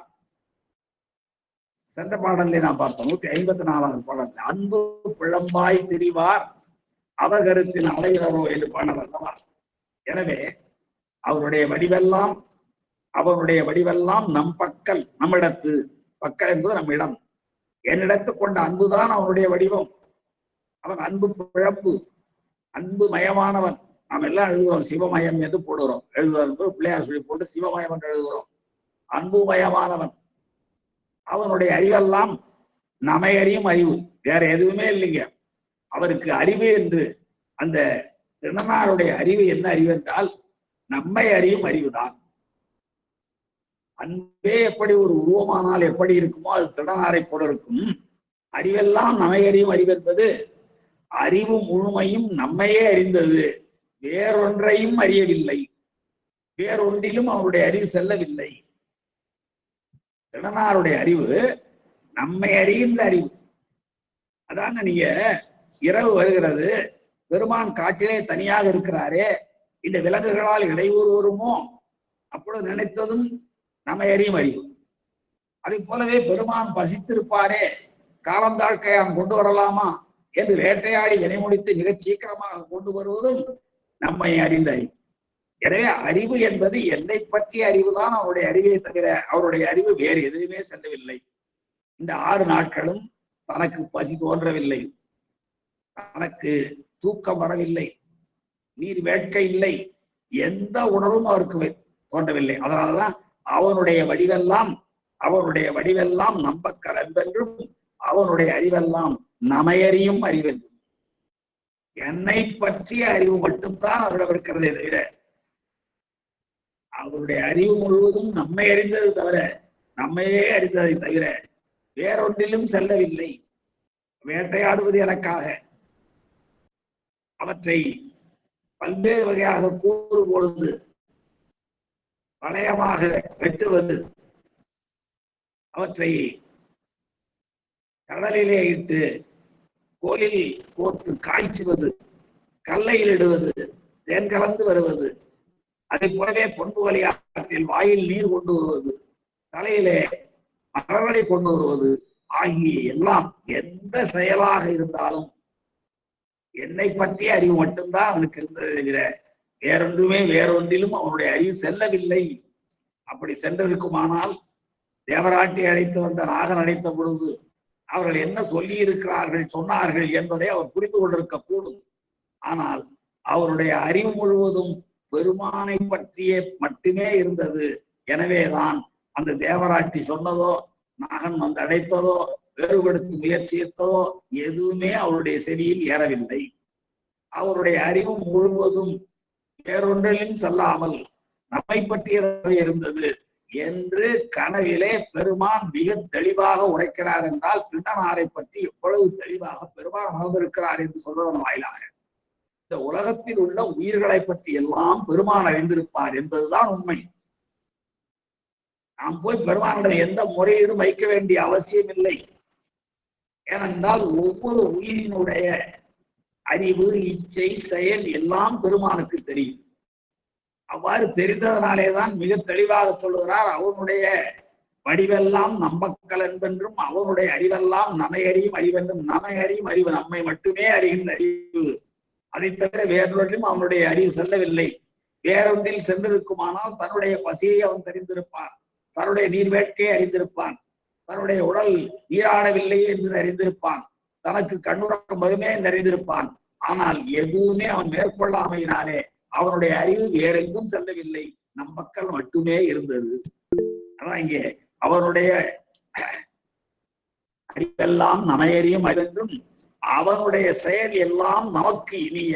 சுவாமி இதை விட தெளிவா என்ன சொல்றாங்க, என்ன செயலை திணனார் செய்தாலும் அவை எமக்கு இனிமையானவை. இரவு முழுவதும் வில்லேந்தி காவல் காப்பதும் எனக்கு இனிமை. சுவாமியை போய் நாம காவல் காக்க வேண்டுமா? உலகத்துக்கே காவலவர் பெருமான் தான் எல்லா உயிர்களுக்கும் காவலனாக விளங்குகிறார். அப்படிப்பட்ட பெருமானுக்கு காவல் தேவையா என்றாலும் அவர் அல்லுறங்காமல் காவல் காத்து கொண்டிருக்கிற பொழுது பெருமான் அந்த அன்பான தன்னை மட்டுமே அறிந்திருக்கிற அந்த திண்ணனாருடைய செயலை எவ்வளவு மகிழ்ந்திருப்பார். அதை போலவே பெருமானுக்கு பசி உண்டா? நாம் இப்படியெல்லாம் பார்க்க வேண்டும். அவர் பசிக்குமா? அவருக்கு அவர் வேண்டுதல் உடையவரா, விருப்பம் உடையவரா, வெறுப்புடையவரா? எதுவுமே இல்லாத அப்படிப்பட்டவர் பசித்திருப்பார் என்று வேட்டையாட செல்கிறார். அந்த வேட்டையினையும் எனக்கு இனிமையானது.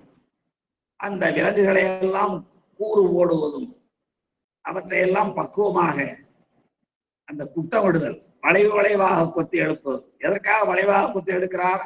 அந்த அம்பலை மாட்டி பக்குவமாக காய்ச்சுவதற்காக.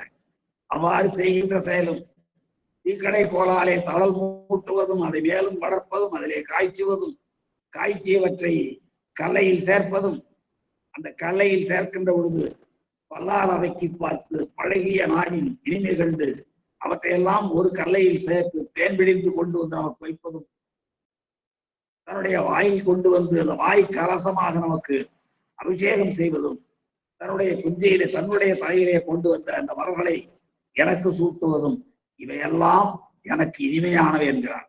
அதான் இங்க அவையெல்லாம் அவனுடைய செயல் எல்லாம். அந்த எல்லாம் என்பது என்னெல்லாம் திண்ணனார் அங்கே அந்த மலையிலே செய்தாரோ, அருள் திரு நோக்கம் பெற்றதற்கு பிறகு திண்ணனார் செய்தாரோ அத்தனை செயல்களும், அதான் அவருடைய செயலெல்லாம் நமக்கு இனிமையான செயல்கள் தான் என்றும்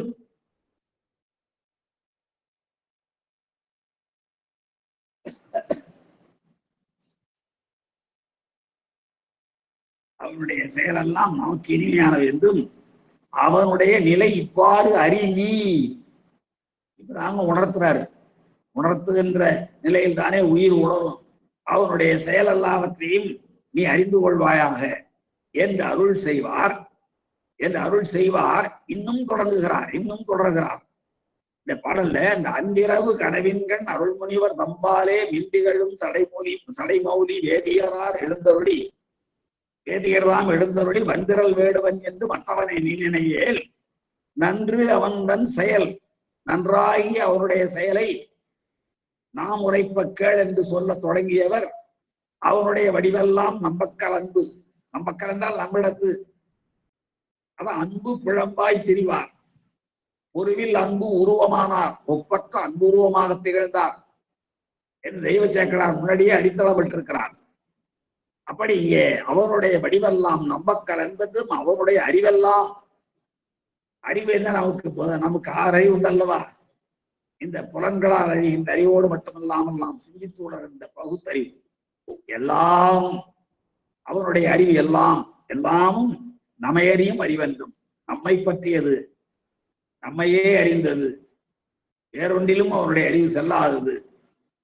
அதுபோல அவனுடைய செயலெல்லாம் நமக்கு அவர் என்ன செய்தாலும் பெருமான் அவற்றை ஏற்றுக்கொள்ளுகிறார். நீங்க அதையெல்லாம் அனுசீதம் என்று சொல்ல முடியாது. எப்படி நம்முடைய ஞானசம்பந்த பெருமான் சொல்லுவார், இனியன அல்லவற்றை இனிதாக நல்கும் இறைவன், இனியன அல்லவற்றை இனிதாக நல்கும் இறைவன் என்று கொச்சைய பதியத்துல ஞானசம்பந்த பெருமான் பாடுவார். அவரும் இனியவற்றை இனியன அல்லாதனவற்றையும் இனிமையாக நமக்கு தருவாராம். அதே போல நாம் செய்கின்ற செயல் இனிமையாக இருந்தால் அவற்றையும் ஏற்றுக்கொள்வாராம்.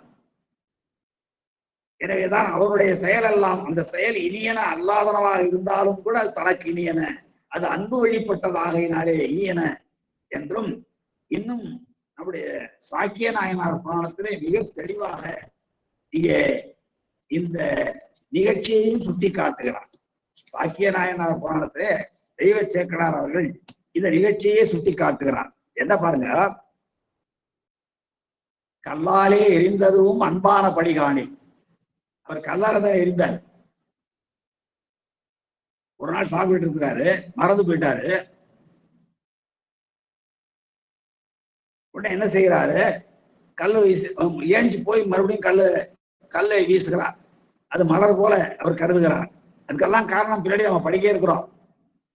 எனக்கு அப்போது இது நிகழ்ந்தது அவர் அருளே என்று சொல்லுவார் என்று, அதுவே தொண்டாக எங்கும் அது செயலணைந்தார் என்று நாள்தோறும் அன்று நான் கல்லை எடுத்து அவர் மீது மலராக போட்டேன், இது அவருடைய அருளால் நிகழ்ந்தது, எனவே நான் இதைத்தான் தொடர்ந்து செய்ய போகிறேன் என்று சொல்லியதோடு மட்டுமல்லாமல்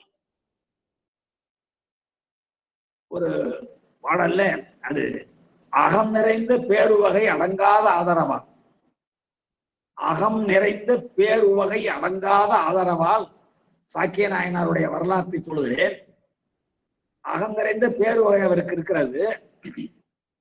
ஏன்னா முன்னாடி முதல் நாள் பதைப்போடு ஒரு கல்லையை வீசி எறிந்தார் அல்லவா? அதன் பிறகு அகம் நிறைந்த பேரு வகை அடங்காத ஆதரவால் மனம் மகிழ்ந்து ஓப்பார்கள் வந்தகுரி செயலினால் தங்களுடைய குழந்தைகள் வலிமையான கடுமையான செயல்களை செய்தாலும் தவறான செயல்களை செய்தாலும் பெற்றோர்கள் மகவு மகிழ்ந்து ஓப்பார்கள். எப்போ? வன்மை புரி செயலினால் தங்களுடைய குழந்தைகள் செய்கின்ற சில கடுமையான செயல்களை கூட அவர்கள் இகழ்வனவே செய்தாலும் மற்றவர்களாலே இகழத்தக்க செயல்களை அந்த குழந்தைகள் தங்களுடைய குழந்தைகள் செய்தாலும் அந்த இளம் புதல்வர்கள் செய்கிற செயல் புதல்வர்களுக்கு இன்பம். எனவே புதல்வர்கள் இன்பம் பெறுவதை கண்டு பெற்றோர்கள் மகிழ்வார்கள். நிகழும் அதுபோல் அதற்கு நீழ்ச்சடையார் தாம் மகிழ்வார். நீழ்ச்சடையாராகிய சிவபெருமான் இந்த கல்லெறிந்து வீசுகிற செயலையும் மகிழ்வார் என்று சொல்கிறார். ஆனால் கல்லெறிந்து வீசுகின்ற செயல் மற்றவர்களாலே இகழப்படுகிற செயல். அதான் இங்க சொல்றான், அகம் நிறைந்த பேர் உவகை அடங்காத ஆதரவால் மகவு மகிழ்ந்து ஓப்பார்கள் வன்மை உரி செயலினால் தங்களுடைய குழந்தைகள் செய்கின்ற செயலை கண்டு அது வன்மையான செயலாக இருந்தாலும் அதிலே மகிழ்ச்சி அடைகிற பெற்றோர்கள் இகழ்வனவே செய்தாலும் பிள்ளைகள் பிறரால் இகழப்படுகிற செயலை செய்தாலும் சாக்கிய நாயனார் கல்லை எடுத்து வீசுகிறார், பெருமான் மீது கல்லால் அடிக்கிறார் என்று மற்றவர்கள் இகழ்வனவே சொன்னாலும் அவ்வாறு செய்வது அந்த இழப்புதலருக்கு எப்படி இன்பம் தருமோ அதை போலவே நீழ்ச்சடையாரும் மகிழ்ந்தார் என்று அன்போடு செய்கின்ற செயல் எதுவாயினும் அது பெருமானுக்கு ஓப்பானதை அவர் கல்லால் எறிந்தும் பெருமான் ஏற்றுக்கொண்டார். அதை போல இங்கேயும் தன்னுடைய செயல் அன்பு வழிபட்ட திருநனாருடைய செயல் எதுவாக இருந்தாலும் அதைத்தான் இங்கே மிக தெளிவாக சேர்க்கிறார், சொல்கிறார். அவனுடைய செயலெல்லாம் நமக்கு இனிய. அவன் தென்னன் செய்கின்ற எல்லா செயலும் எனக்கு இனிமையானவைதான். இன்னொரு பாடல்லே சாக்கிய நாயனாருடைய பாடல்லே குறிப்பிடுகிறார். கண்ணப்ப நாயனாருடைய வரலாற்றை குறிப்பிட்டே பாடுகிறார். சாக்கிய நாயனாருடைய வரலாற்றுல சாக்கிய நாயனாருடைய வரலாறு என்பது மிக மிக இன்றியமையாத வரலாறு. சைவ சமயத்தை சார்ந்தவர்கள் நன்றாக புரிந்து கொள்ள வேண்டிய வரலாறு.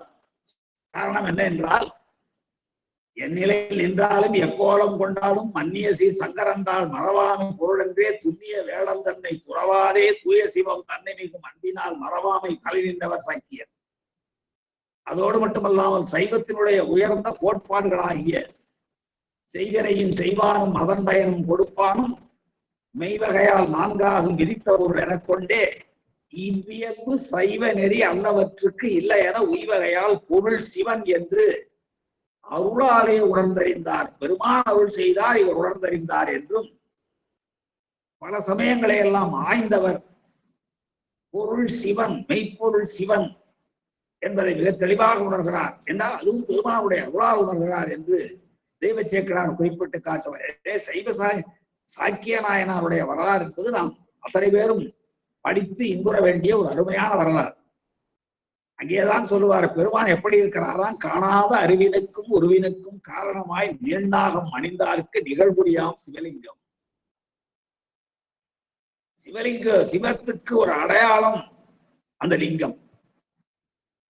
அதை கூட அன்று நான் நம்முடைய ஆதினப்புலவர் ஐயா அவர்கள் கூட குறிப்பிட்டார்கள். சிவனுக்கு லிங்கம்,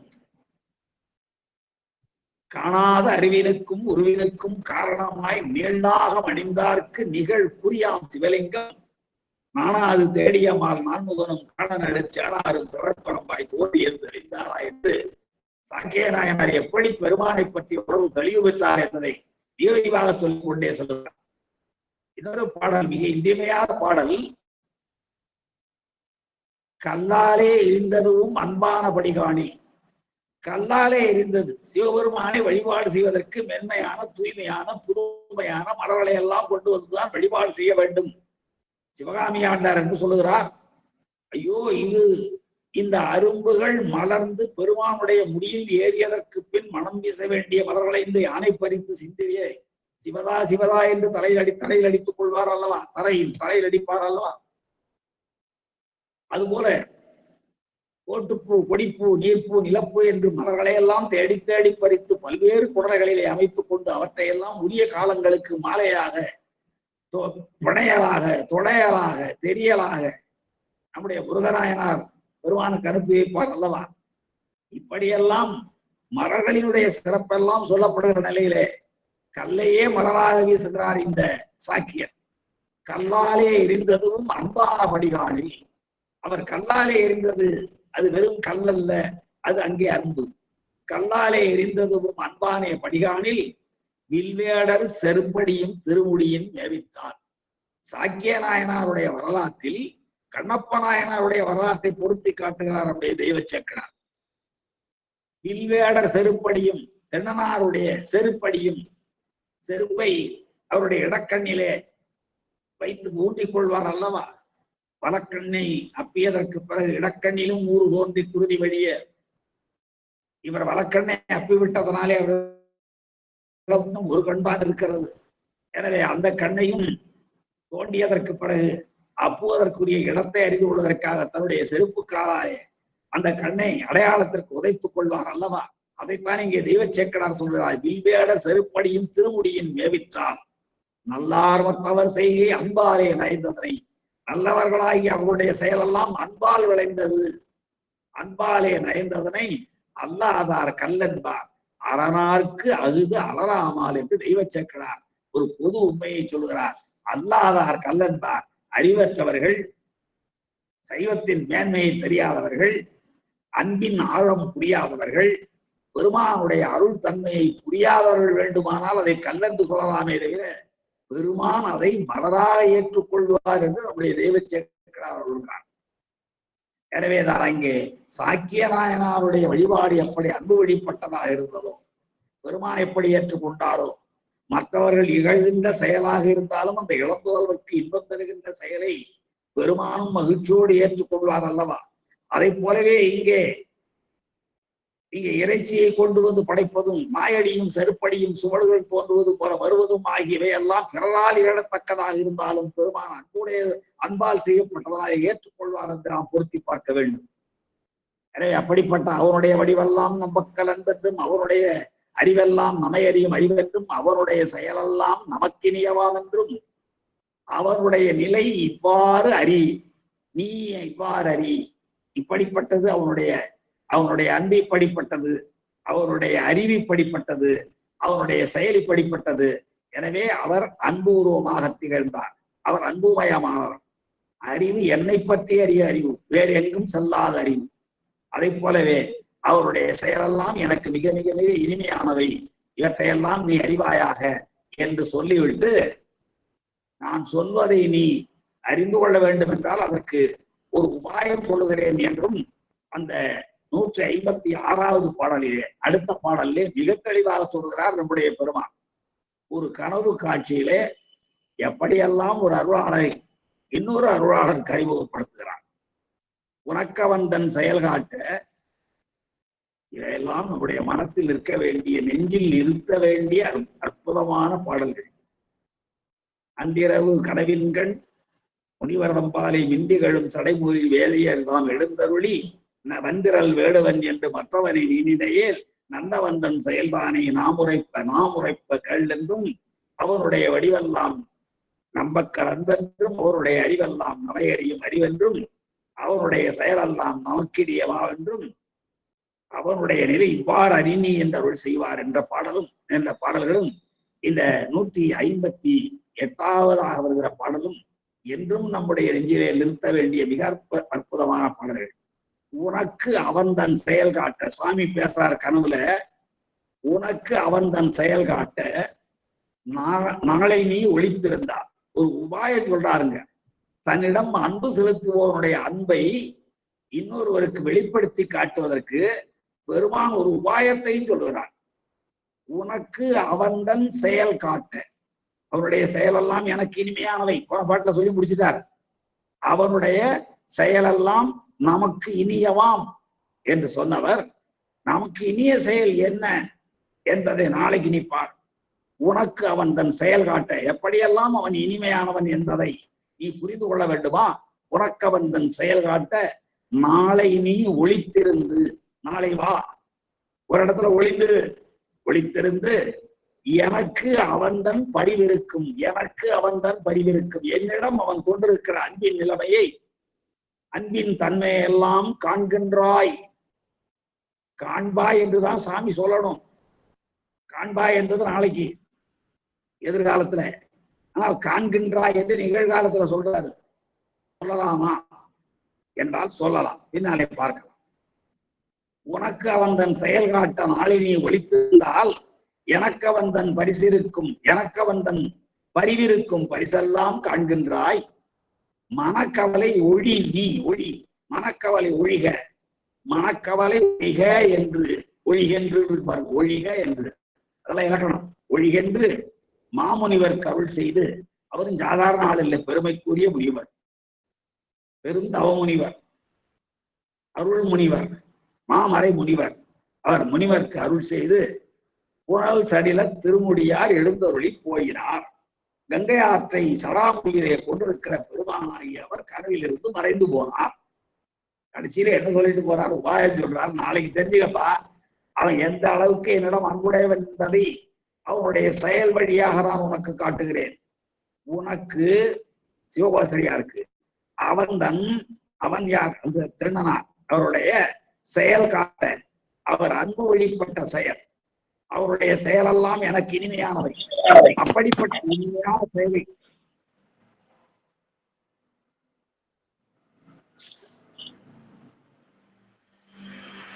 ஒலி சரியா வருதில்லை, யாரோ ஏதோ கூப்பிடுறாங்க. சிவபாலரம்மா சரியா வருதா? ஒலி சரியா வருதா? வருதுயா? வருது சார், வருது. சரி சரி, அதான் எதுக்கும் கூப்பிட்ட மாதிரி இருந்துச்சு. என்னம்மா?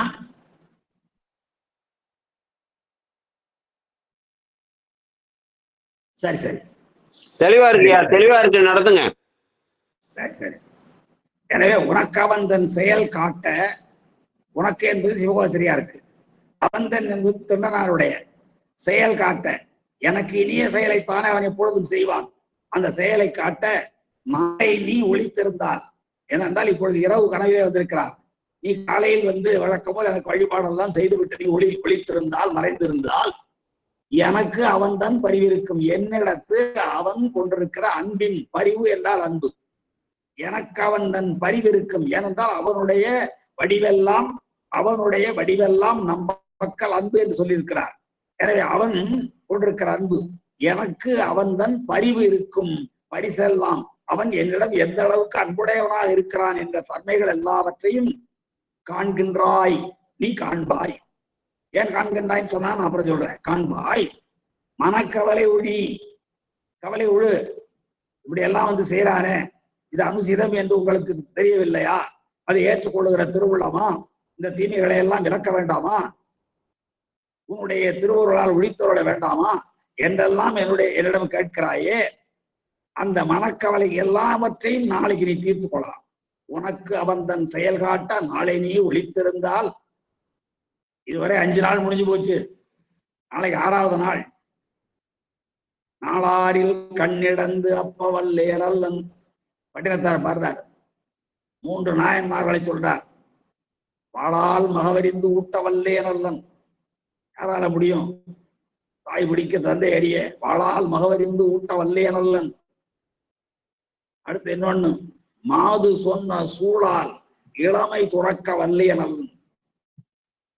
எம்மை தீண்டிவீராயின் திருநீலகண்டம் என்று மாது சொன்ன சூழால் உண்மை மட்டுமல்ல, இனி எந்த பெண்ணையும் மனத்தாலும் அந்த இறந்தது தழியது, உடம்பாலும் நடத்தும், மனத்தாலும் தீண்டேன் என்று சொன்னார் அல்லவா? எப்படிப்பட்ட அற்புதமான வாக்கியம்.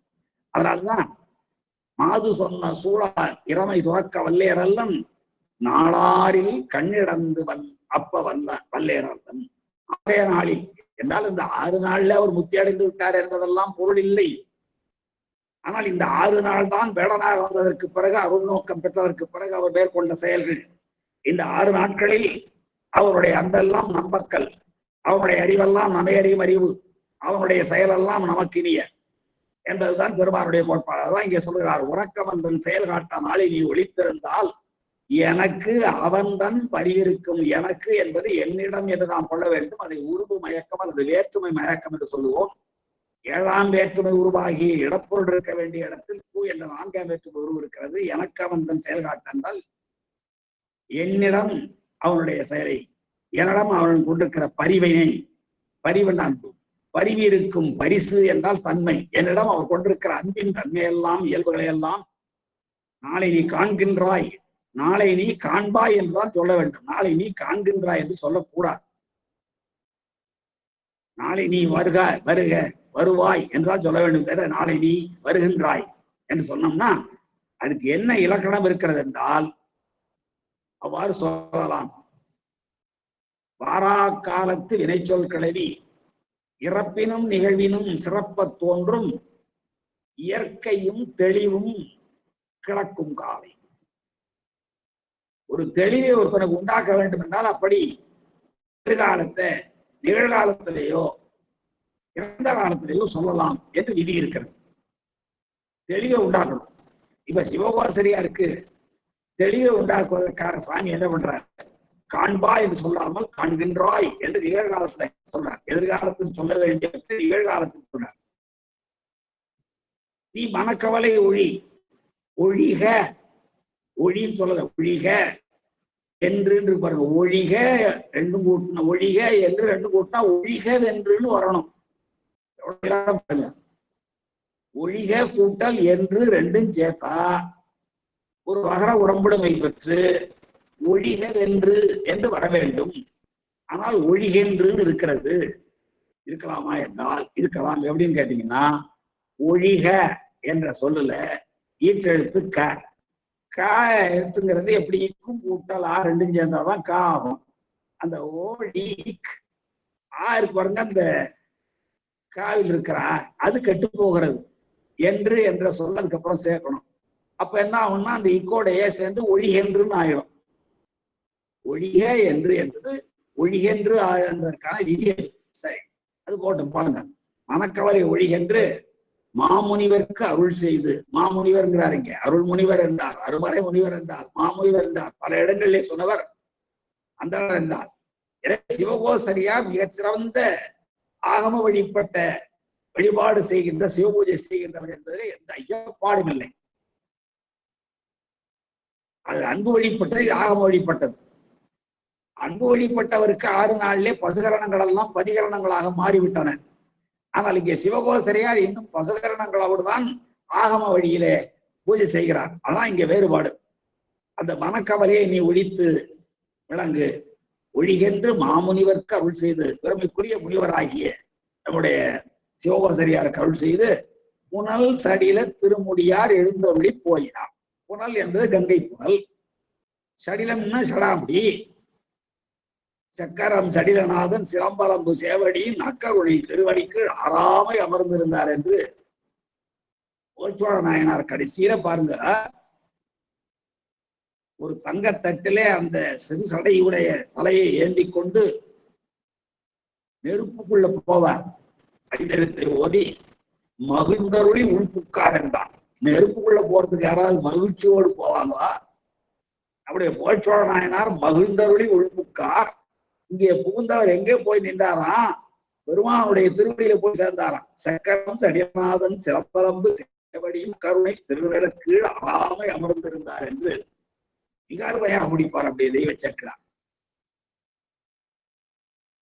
அவருடைய கவியெல்லாம் தெய்வீக ஆற்றல் இருக்கிறது, தெய்வ கவிஞர். அதான் இங்கேயும் உனக்கவந்தன் செயல்காட்ட நாளை நீ ஒளித்திரு. அப்படி ஒளித்திருந்தால் எனக்கு என்னிடம் அவனிடம் இருக்கின்ற, என்னிடம் அவன் கொண்டிருக்கிற பரிவு இருக்கும், பரிவன் அன்பு, அன்பு இருக்கின்ற பரிசெல்லாம் தன்மைகள் எல்லாவற்றையும் இயல்புகள் எல்லாவற்றையும் ஒன்று விடாமல் முழுவதுமாக பாருங்க, அன்பு அறிவு செயல் சொன்னார்ல, இவையெல்லாம் சேர்த்து முழுமையாக நீ காண்பாய், காண்கின்றாய். அது தெளிவு பற்றி எதிர்காலத்தை இறந்த காலம் நிகழ்காலமாக சொல்கிறார் சேக்கிழார். நீ தெளிவாக உணரலாம் அவனுடைய அன்பு, அவனுடைய அறிவு, அவனுடைய செயலாக்கி எதனால் இனிமையாயிற்று என்பதையெல்லாம் நீ நன்றாக தெளிவாக உணரலாம் என்பதனாலே அவர் பரிசெல்லாம் காண்கின்றாய், மனக்கவலை ஒழிக, ஒழிக என்று என்பதுதான் புணர்ச்சி விதியில ஒழிகென்று ஆயிற்று. காரணம் என்னென்றால் நிலைமொழியில் இருக்கிற அகரம் கெட்டது. கெட்டதுன்னா ஏதோ கட்டுப்போன நினைக்காதீங்க. அகரம் அங்கிருந்து இல்லாமல் போயிற்று என்பது பொருள். சில இலக்கண தொடர்களுக்கு வேறுபாடான பொருளை கொள்ள வேண்டும். புணர்ச்சியில் இயல்பு புணர்ச்சி விகார புணர்ச்சிம்பாங்க. விகாரம்னு ஏதோ அசிங்கம் நினைக்கக்கூடாது. விகாரம் என்றால் தோன்றல், பிரிதல், கெடுதல் என்று 3 வகையான வேறுபாடுகளை அடைகின்றன அர்த்தம். விகாரம் என்றால் வேறுபாடு என்பது பொருளுக்கு. அதுபோல கெட்டது என்றால் அந்த இடத்திலிருந்து அந்த எழுத்து நீங்கிவிட்டது என்பது பொருள். ஒழிக என்று என்பதுல கடைசியில் ஒழிகங்கிற நிலைமொழி, என்று என்பது வன்மொழி என்றால் நிலைமொழியில் இருக்கிற காவில் இருக்கிற அகரம் நீங்கி விடுகிறது. அப்போ ஒழி என்ற சொல்லோட இக்கு என்ற சொல்லப்பட்டிருக்கு. மறுமொழியில இருக்கிற இதுல சேர்ந்துக்கும். உடல் மேல் உயிர் ஒன்றுவது இயல்பு என்ற புறச்செய்திப்படி சேர்ந்துக்கும். அப்ப கே என்ன ஆயிடும்? ஒழிகென்று ஆயிடுச்சு. ஒழிக என்று என்பது ஒழிகென்று என்று ஆயிடுச்சு. மனக்கவலை ஒழி என்று மாமுனிவர் அருள் செய்து பெருமைக்குரிய முனிவராகிய சிவகோசரியாருக்கு பெருமான் அருள் செய்துவிட்டு புனல் சடில திருமுடியார். இந்த இடத்துல கங்கையை சடாமுடியிலே கொண்டிருக்கிறவராகிய முடிய உடையவர். ஏன் கங்கையை சடாமுடியிலே கொண்டிருக்கிறவர் என்றால் பகீரதனுக்கு எப்படி அருள் செய்வதற்காக கங்கையை கொண்டு வந்தாரோ அதே போலவே சிவகோசரியாருக்கு அருள் செய்வதற்காக இங்கே அவருடைய கனவிலே தோன்றி நாளை நீ ஒளித்திருந்தால்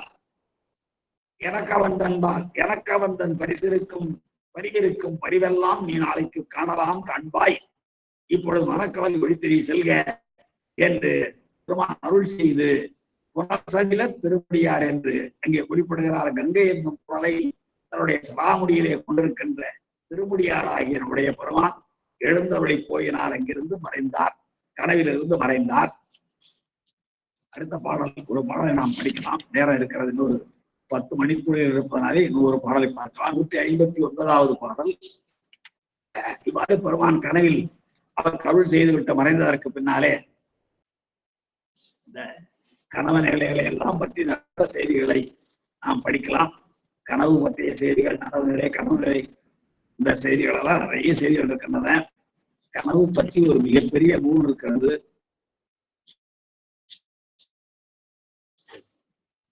தெரியும், ஆங்கிலத்துல கூட ட்ரீம் என்ற தலைப்புல ஒரு மிகப்பெரிய நூல். கனவு எதனாலே தோன்றுகிறது, அந்த கனவுகளுக்கு பயன் உண்டா, கனவில் எந்த மாதிரியான காட்சிகள் வரும் முதலான மிக பெரும் ஒரு உளவியல் சொல்லுவாங்கல்ல, அந்த சைக்கோ அனாலிசிஸ் சொல்லுவாங்க.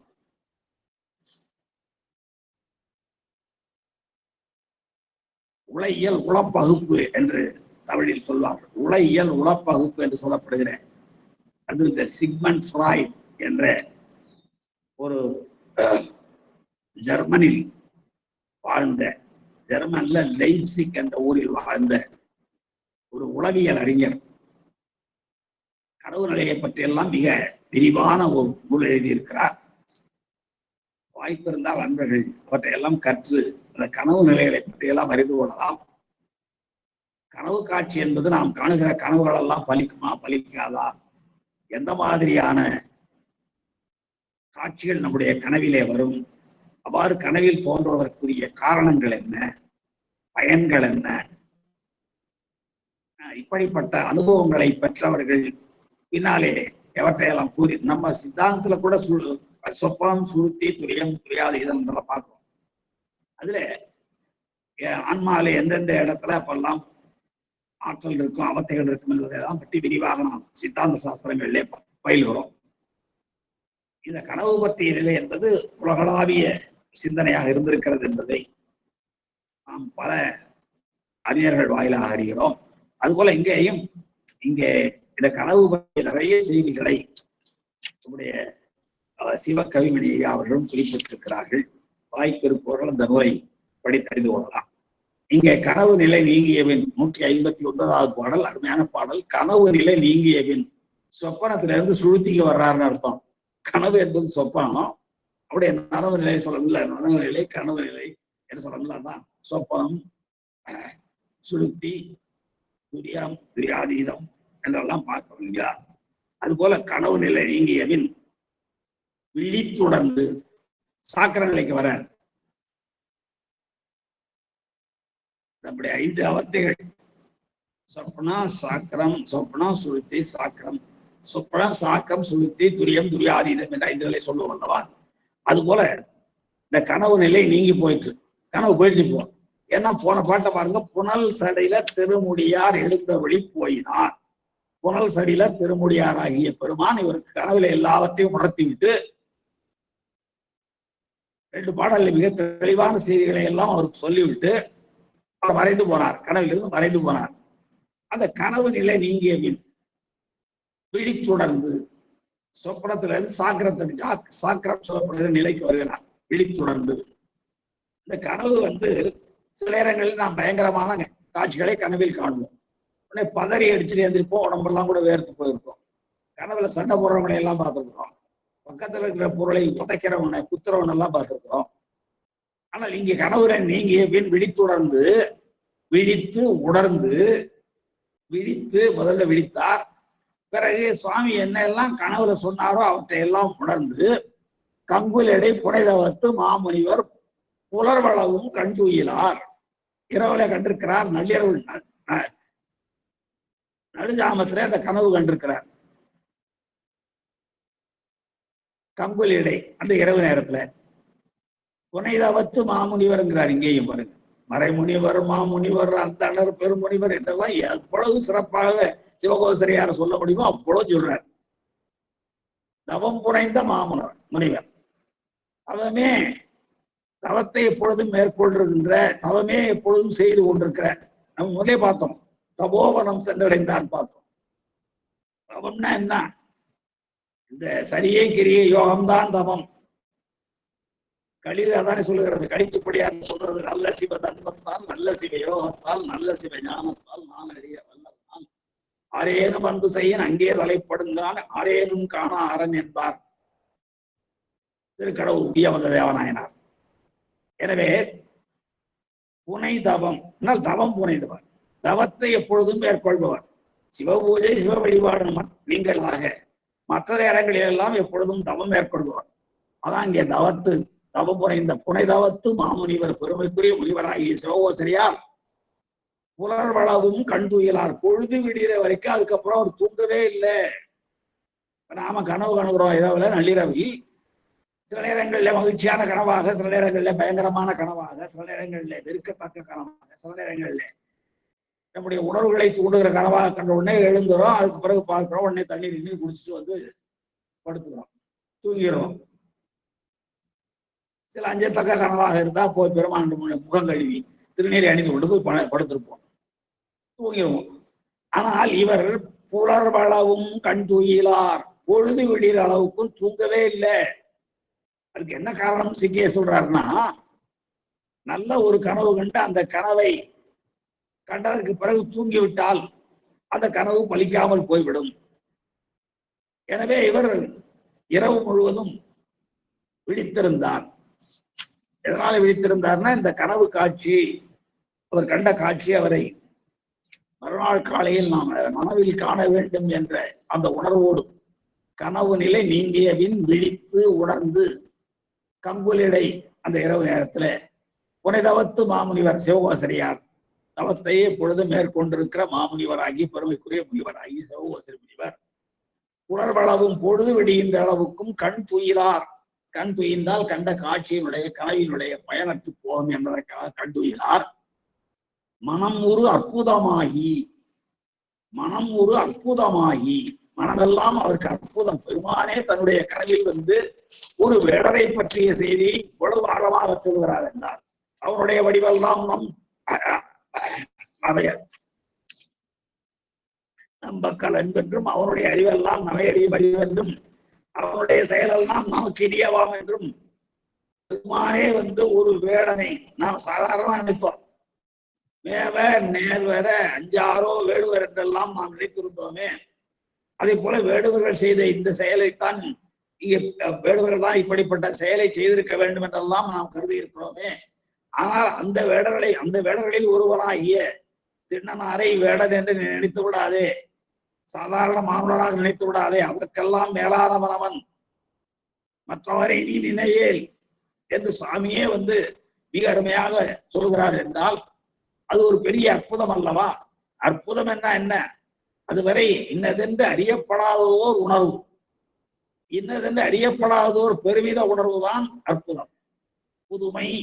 புதுமை பெருமை சிறுமை ஆக்கப்படும் மதிமை சாரா மருட்கை நான்கு என்பார் தொல்காப்பியத்துல மெய்ப்பாட்டு அல்ல தொல்காப்பியர். எப்படியெல்லாம் நமக்கு பெருமித உணர்வு வரும் என்றால், நாம் இதுவரை காணாத ஒன்றை, புதுமையான ஒன்றை பார்த்தால், இதுவரை காணாத, இதுவரை மிகப்பெரியதாக ஒன்றை பார்த்தால், மிக நுண்ணியதாக ஒன்றை பார்த்தால், மிக பேர் ஆக்கமுடைய ஒன்றை பார்த்தால் நமக்கு பெருமித உணர்வு தோன்றும். அப்படிப்பட்ட பெருமித உணர்வு தோன்றியமையினாலேதான் அந்த செயலை அற்புதம் என்று குறிப்பிடுகிறார் நம்முடைய தெய்வ சக்கிழார். கனவு நிலை நீங்கிய பின் விழித்துணர்ந்து கங்குலிடை புனிதவத்து மாமுனிவர் புலர்வளவும் என்றால் பொழுது விடுகின்றவரை கண்டுயிலார் மனம் உரு அற்புதமாகி. நம்முடைய மணிவாசக பெருமான் சொல்லுவாரல்ல, அற்புதம் அறியேனே அதிசயம் கண்டேனே என்று.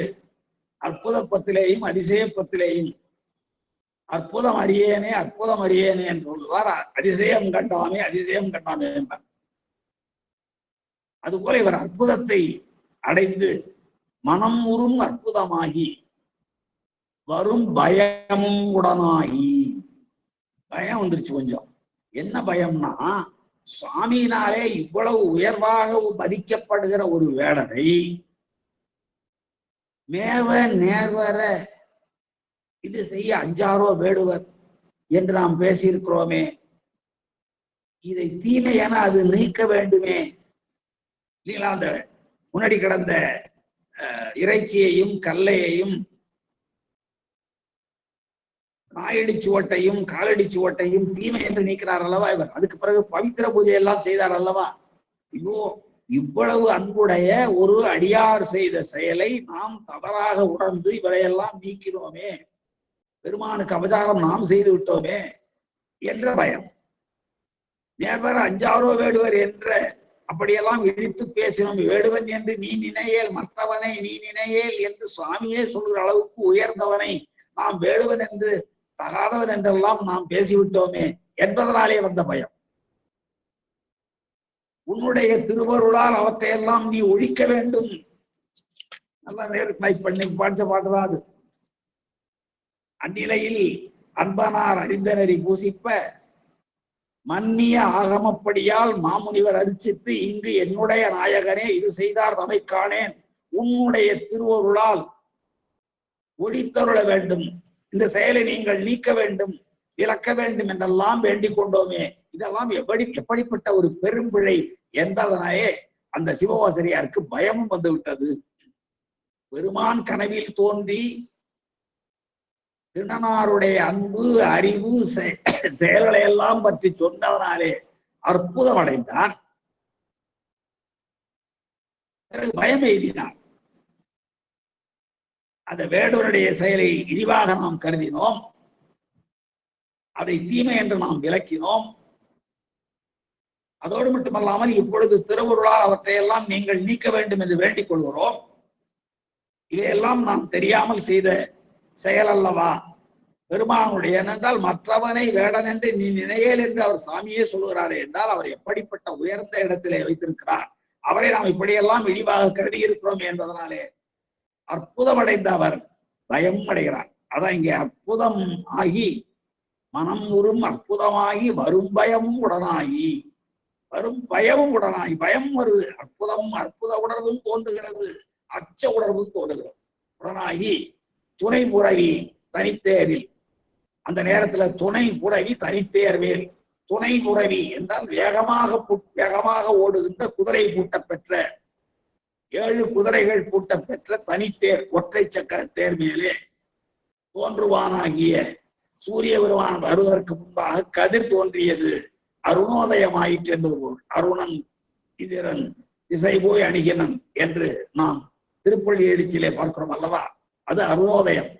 அந்த அருணோதயம் முதலில் தோன்றி அதற்கு பின்னாலேதான் சூரியோதயம் தோன்றும். சூரியன் வருவதற்கு முன்பாலே சூரியனுடைய கதிர்கள் முன்னே வருகிறது அல்லவா, அது அருணோதயம். அருணன் அந்த தேரோட்டி. அது ஒற்றை குதிரை 7 குதிரைகள் பூட்டப்பட்ட ஒற்றை ஒற்றை சக்கரத்தேர். அதான் துணை புரவி தனித்தேர் மேல். துணை என்றால் விரைந்து செல்லுகின்ற, துணை என்றால் வேகமாக போகின்ற குதிரை. துணை புரவி, புரவின்னா குதிரை. அந்த 7 குதிரைகள் மிக வேகமாக போகின்ற குதிரைகள். அதாவது துணை புரவி தனித்தேர், ஒற்றை சக்கர தேர் மேலே தோன்றுவானாகிய சூரியனுடைய கதிர்கள் முதலில் தோன்றின, பொழுது விடிய தொடங்கிச்சு அப்படின்னு அர்த்தம். இந்த துணை என்றால் விரைவு என்ற பொருள்ல நாம் பார்க்கலாம்.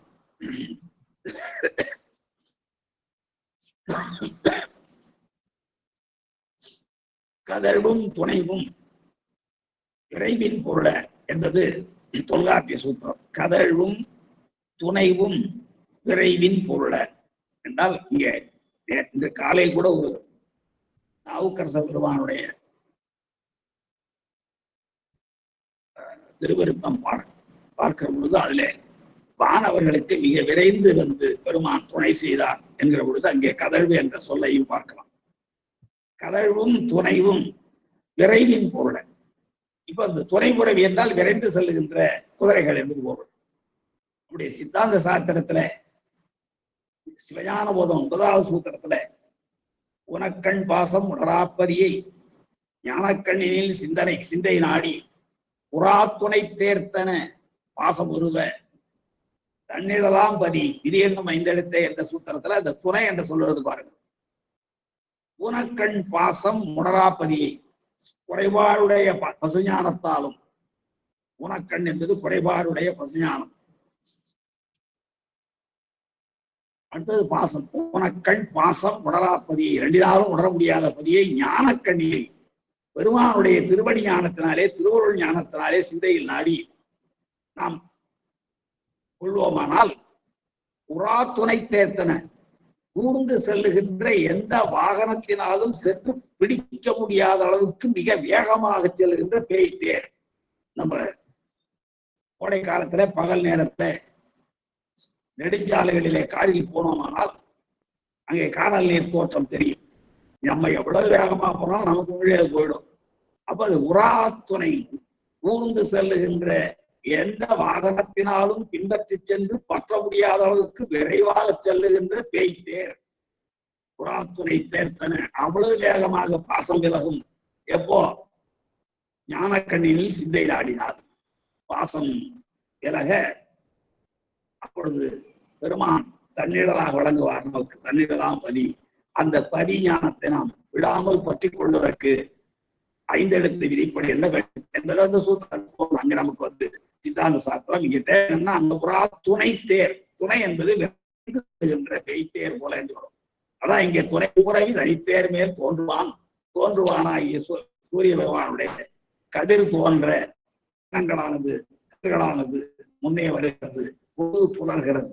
வாறு புலர்ந்தவுடனே இவர் என்ன செய்ய இருக்கிறார் என்பதை நாளை நாம் சிந்திக்கலாம் என்று சொல்லி இதுவரை கேட்டிருந்த சைவ தமிழ் மாணவர்களுக்கு வாய்ப்பளித்த பெறுவோர்களுக்கு என்னுடைய பணிவார்ந்த நன்றியை